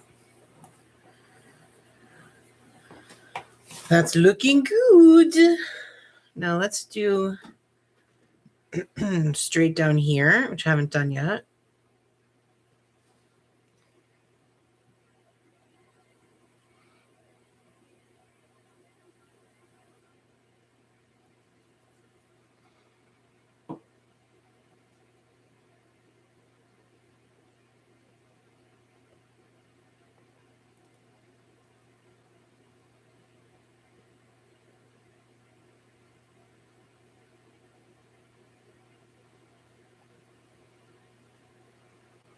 Good.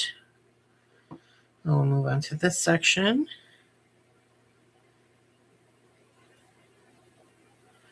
There's not a lot of room for bigger dots here.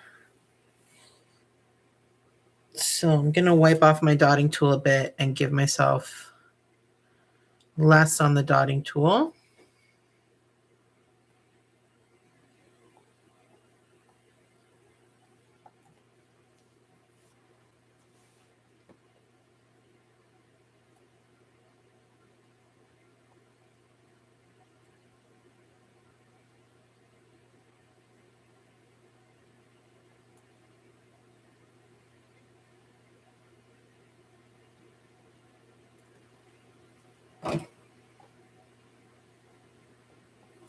I hate when the bubbles are in the smallest like dots in the world. Like, seriously, that's the one you had to go into, huh? All right. Okay, we're in good shape here, folks.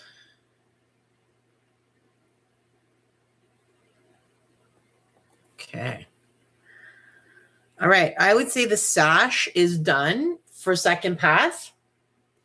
We'll go back on a third pass on that because I think we have a little bit of room that we can still cover.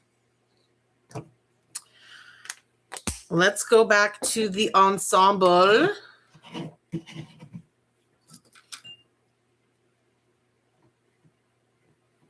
Yeah, this paint's not looking nice anymore, so I'm going to leave it, and I'm going to fill my last available slot on my paint palette here, which doesn't matter. I have other things I can use. Okay. Alrighty. Let's start. Oh. Always be aware of what's on your hands.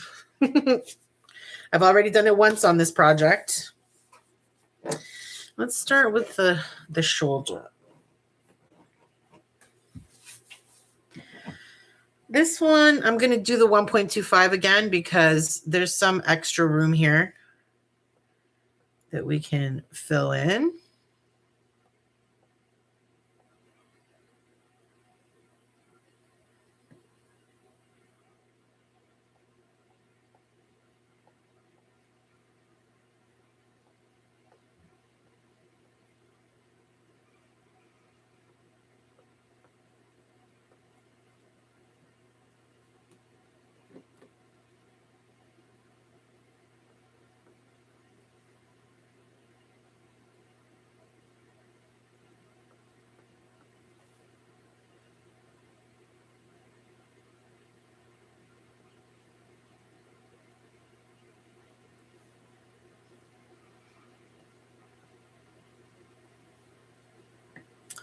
Uh-oh, those two are close.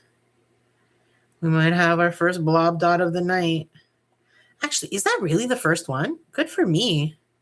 Congrats, Mary. I don't think they're going to blob. It looks like they're staying separated. Good.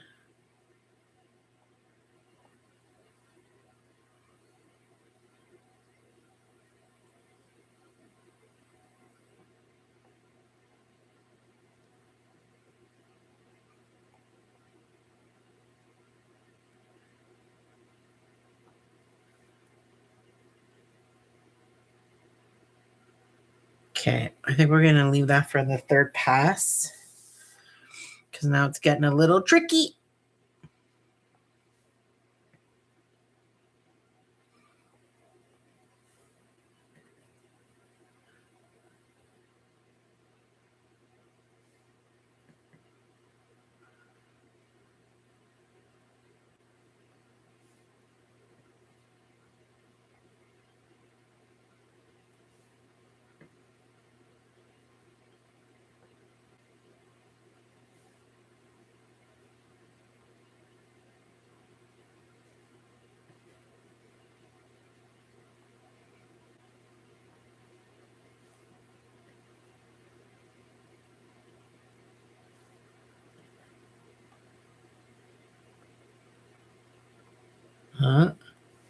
Something to keep in mind when you're doing these multiple dots in one spot, or rather after filling your dotting tool only once, is that in some cases when you get down to only having a little bit of paint left on your dotting tool, your dots might not turn out as round.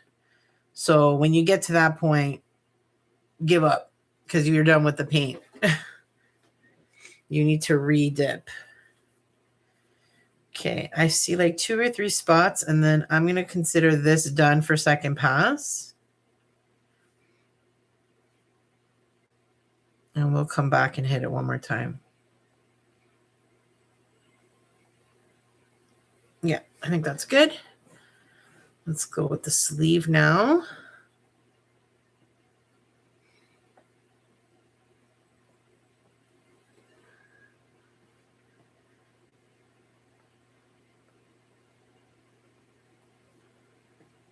Once I'm done this sleeve, then we'll do the bottom of the outfit. And then we'll do a quick second pass. A quick third pass, really, on the clothing. The hair and the skin and the face and the hands and all that. We've done as much as we can there. But there's a couple little dots we can sneak into these other areas that we will.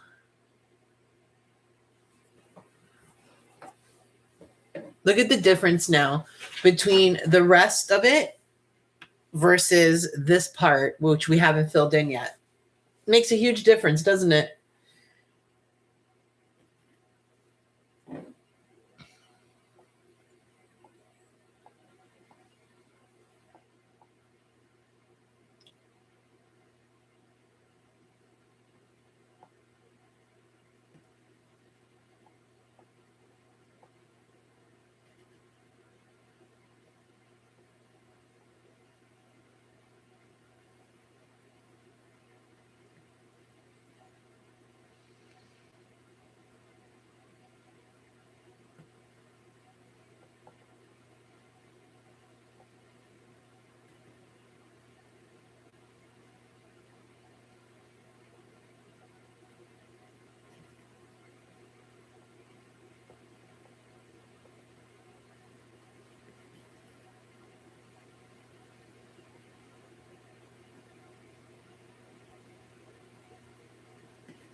You know, if I wasn't making this for a wreath, which by the way, I am making this for a wreath. I'm going to be using this as a decorative sign on a wreath I'm making on Thursday.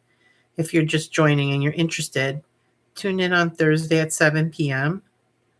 Eastern Standard Time, and you can watch this turn into a wreath. If I wasn't going to be using this for my wreath, though, I think I would have painted my background like a light sky blue, because then it would really be screaming resurrection. You know what I mean? I mean, as if this isn't already, but you know what I mean. Okay. I think we've covered what we can cover without wetting anything. It's time for the second pass, or the, geez, how many times am I going to say that? The third pass on the sash. Anybody else? No? Good. The sash is this one.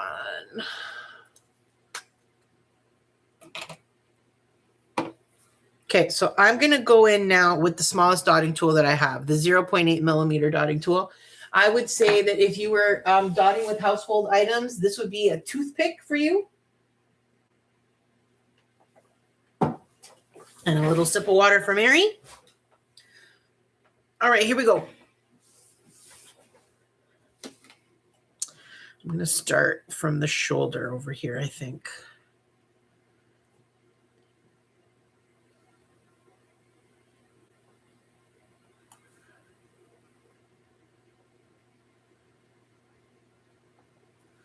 In some cases, I'll place a dot.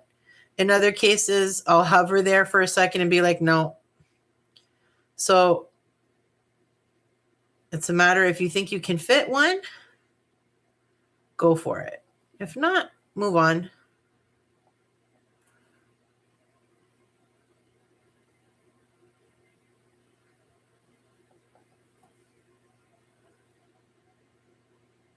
I'm more concerned about like getting those things that you look at it and you go, oh, that's a bit of a gap there. That could have used a dot. Those are the spots we're trying to hit now, not like the tiniest of all the tiny. That's not a big deal. We still want some of that purple showing through, so it's fine.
Okay, I touched a couple of dots in there where I'm kind of like overlapping my dots a bit.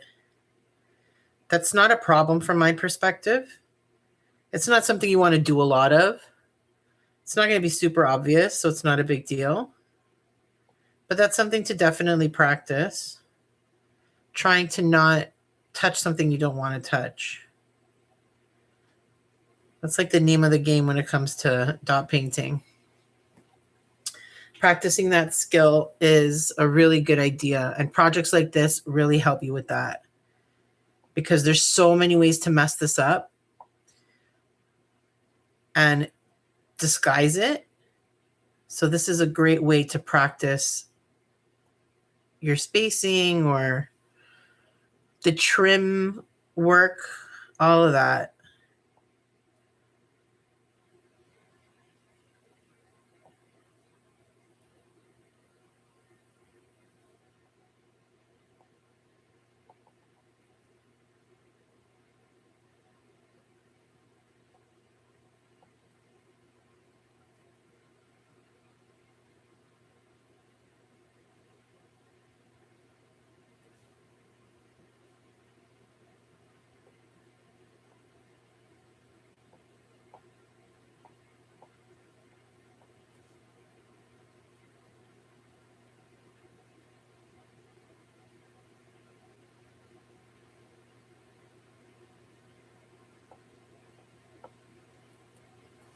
Beautiful.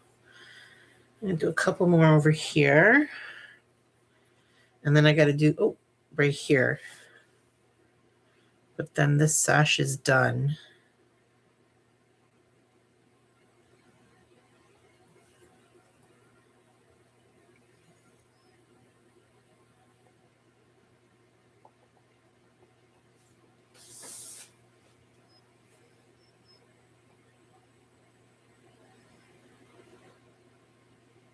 Okay.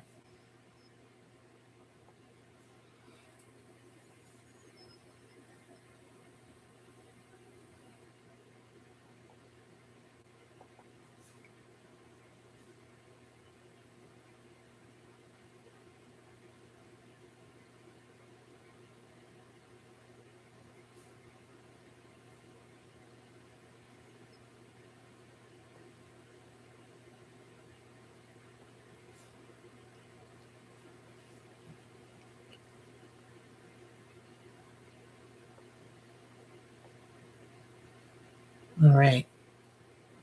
Well, I could probably fit a couple more in there, but small.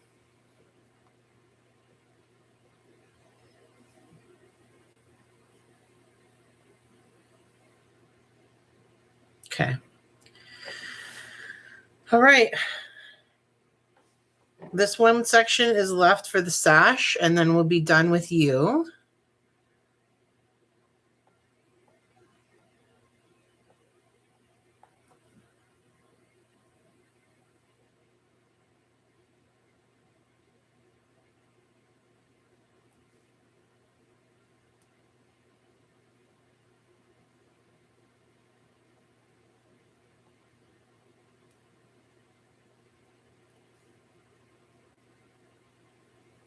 You know what? I want to do a string of dots right over here. I just realized there's a gap. You see where that white line is? And then the outline of the outfit, there's a little gap, and it'll be like a stripe of purple if I don't put a bunch of dots down there. This is a good example of what I was saying earlier about how the chalk paint can disguise things. If I hadn't noticed that, when I erased everything, I would have had this one like line of purple, which is fine. But it's definitely worth your while to keep your dotting tools handy when you erase your chalk lines, because you never know when you might need to fill in a little gap like that.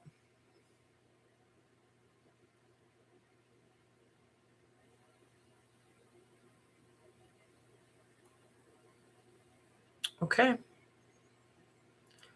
I feel like that's really good. Okay, so we finished the sash. Actually, there's a couple spots I can do over here that I'm seeing now. Let me do them real quick. Maybe not.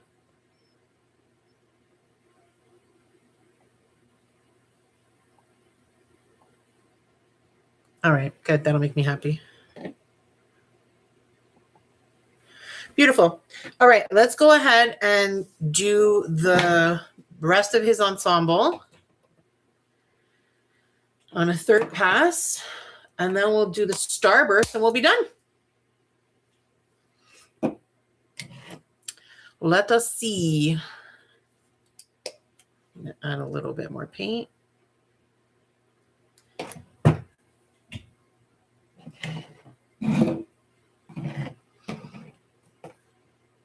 Okay. Well, let's start on the shoulder again. Whenever possible, if you can follow the same order of what you were doing, it's better because your dots will be drier, right? Because they'll have had more time.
I think we're almost done over here.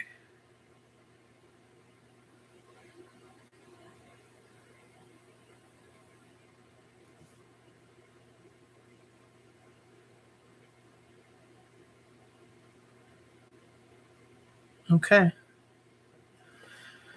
I think we're done on that side. Let's get the sleeve done over here. This one, I feel like I filled in quite a lot, so it's going to be just micro dots on this one. So I'm going to try not to put too much paint on the tip of my dotting tool, or it's just going to make my life harder.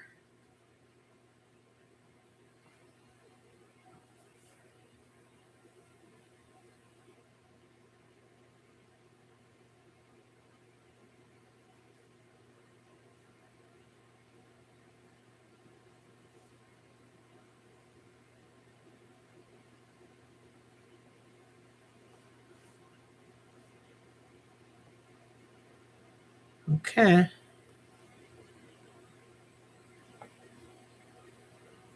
That's good. We're in the home stretch. Well, not quite. We still have to do the starburst behind it, but that won't take long at all.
Both of those were too small. I dotted right over them again. That's absolutely something you should get yourself into the habit of doing. If you're finding that maybe you place something weird or you don't like the shape of it or something, just dot over it. It's not a big deal. Most things dot painting related aren't a big deal.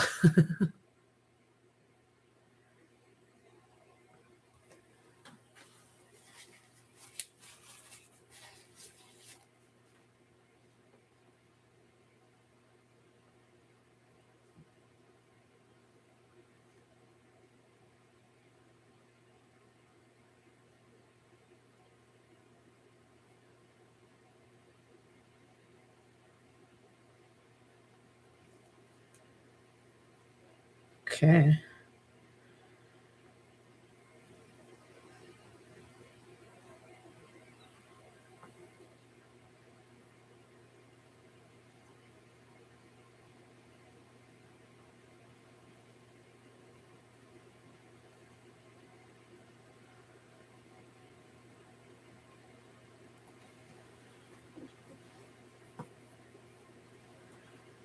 You can see I'm continuously cleaning off my dotting tool so that I can get down to those really micro small dots.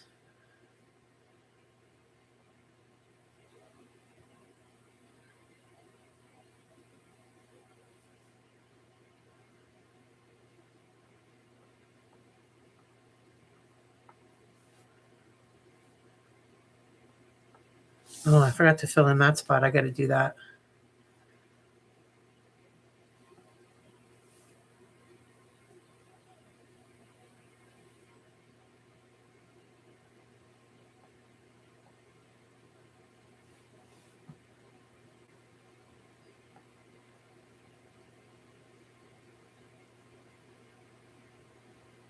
Okay.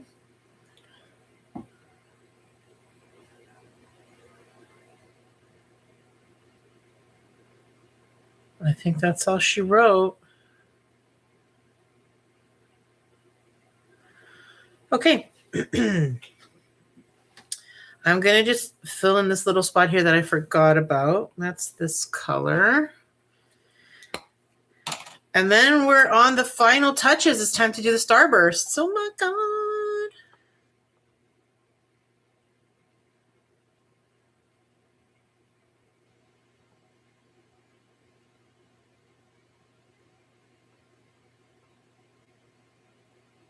Okay.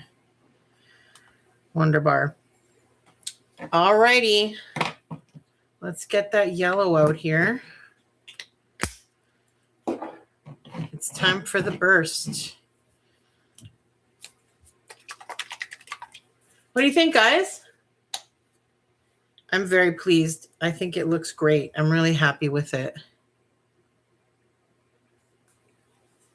And now we're going to put some bright yellow bursts behind him. Now we have to decide how big we want those dots to be, and are we going to make them even sized or are we going to walk the dots? I think I want to do repeated walk the dots because I like the way that looks and it gives it more dimension. So we're going to start with, let's see, a 2 millimeter. That's pretty big. Yeah, but who cares? Let's see, how big is a 2 millimeter? That's not bad. Okay, we're going to do the 2 millimeter. And I'm thinking I'm going to go out in so that we continually diminish. Where am I going to start? Let's start over here. Let's make sure my hands are not touching anything they shouldn't.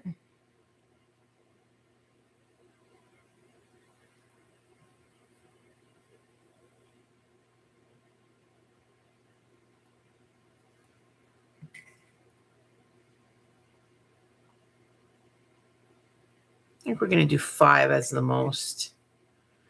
1, 2, 3, 4, 5. I got to keep my eye and make sure I stay straight.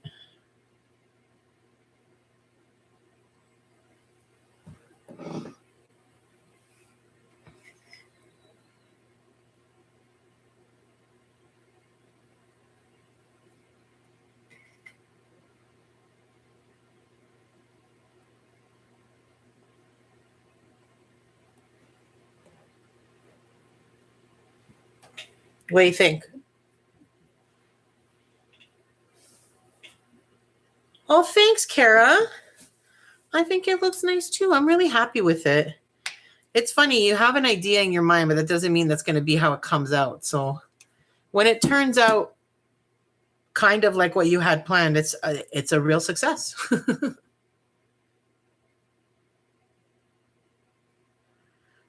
Stop there.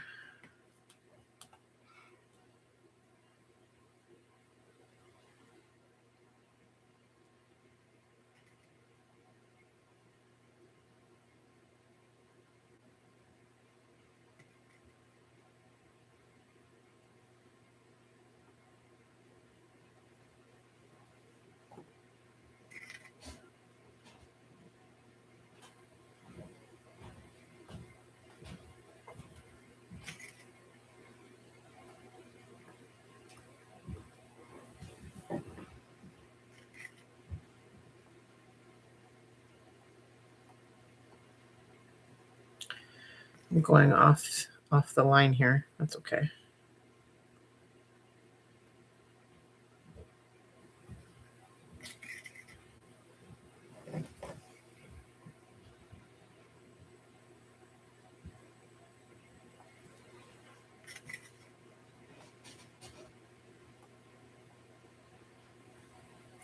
You may notice that I'm leaving a lot of space between these dots. I'm doing that on purpose because right now you see the chalk lines, but when we erase the chalk lines, then these dots are going to be a lot more spaced out on their own. And I like the idea of that. A little piece of paint was in that one.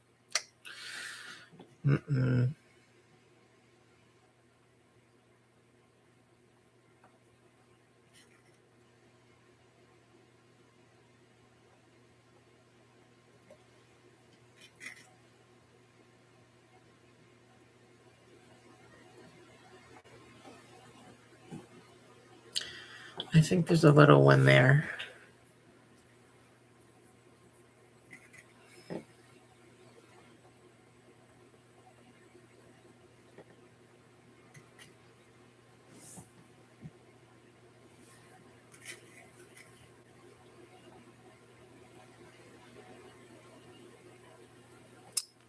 There's something there.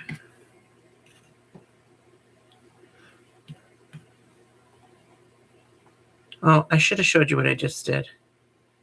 If you ever end up in a situation where you're doing a walk the dots and something happens that stops you in the middle of that, use your palette to get you to the right size. So let's say you did your first 2 dots and then something happened, you had to clean off your dotting tool. Now you need to do the next 3 or 4. This should be smaller. Make your first 2 dots on your palette and then go back and continue. And that will remove the amount of paint the same that you needed. So here's a little tip. It has saved me many, many times.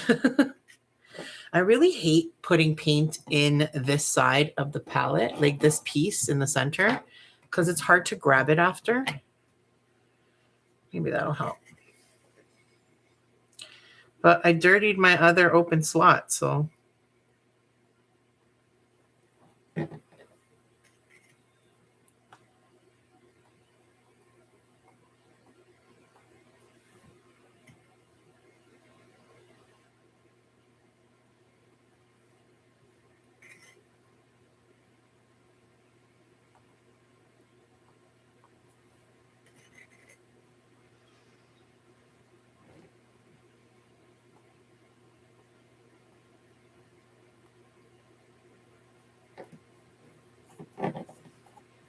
I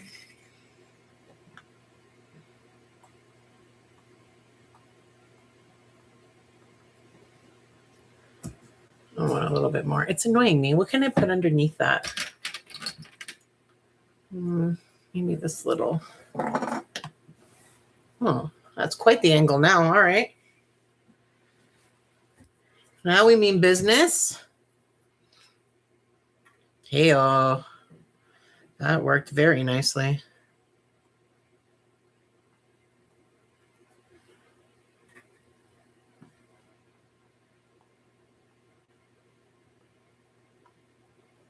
Remember, these are just guidelines. If you wanted to go further, no one's going to stop you. But I like this size, so I think I'm going to stick with it. Let me go a little.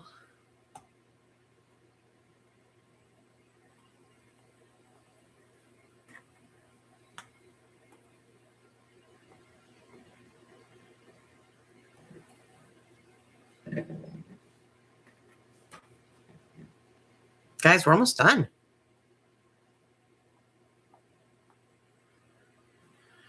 And all I can say is thank God, because my shoulders are hurting. My neck is hurting being in this position for so long. Which is something we should discuss when you're dot painting, you're doing any kind of crafting where you're hunched over or you're in the same position for a long time. Please be kind to yourself. Give yourself breaks. Stand up, move, get some blood flowing into your arms and shoulders. Ooh, I don't know if I want to do one there. Let's do it.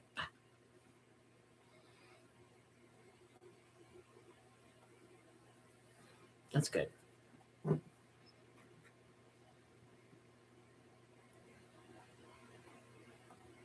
And also don't forget to hydrate.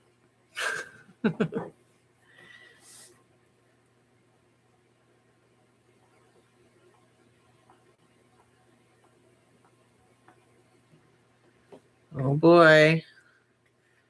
We're on the last few. I gotta watch. Oh my goodness. I put my hands on those. See? Paint on my hand. Mary, Mary, Mary. That is such a silly mistake to make. Okay, so before we continue these ones, I want to fix these ones. Now, I'm looking at them and they don't look blurred.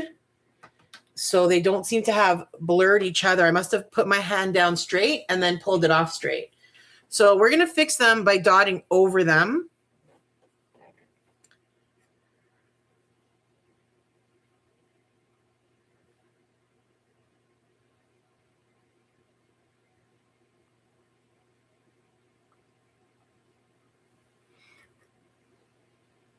This one I feel is a little messy. I want to clean this up with a Q-tip a little. These ones did kind of blend with each other a bit.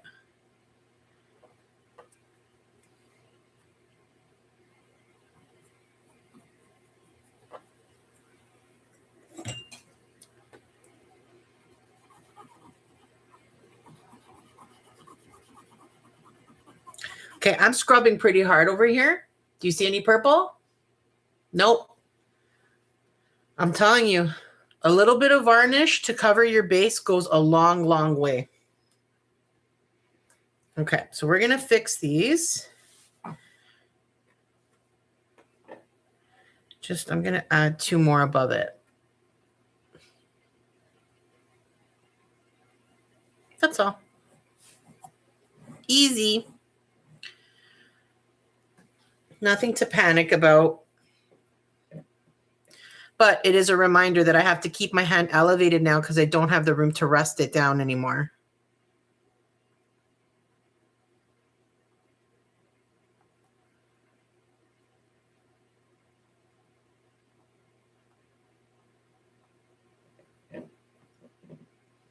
Actually, oh, big piece of paint there.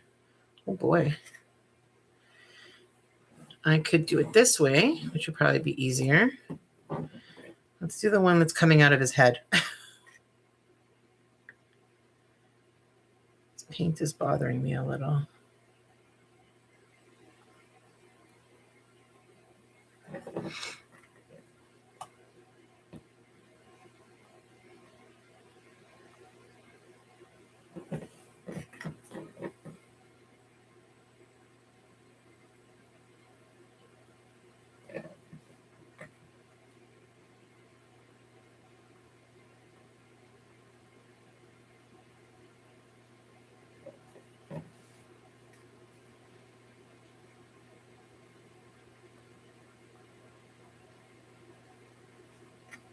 All right, last one.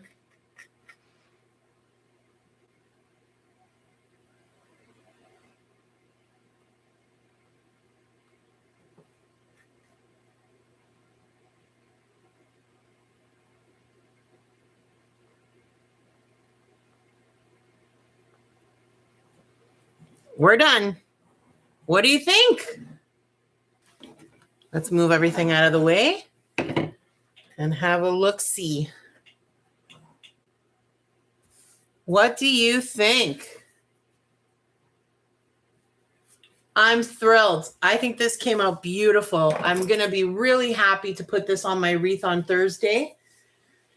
Now, if you dotted along with me tonight, next steps are make sure that you let this dry incredibly well.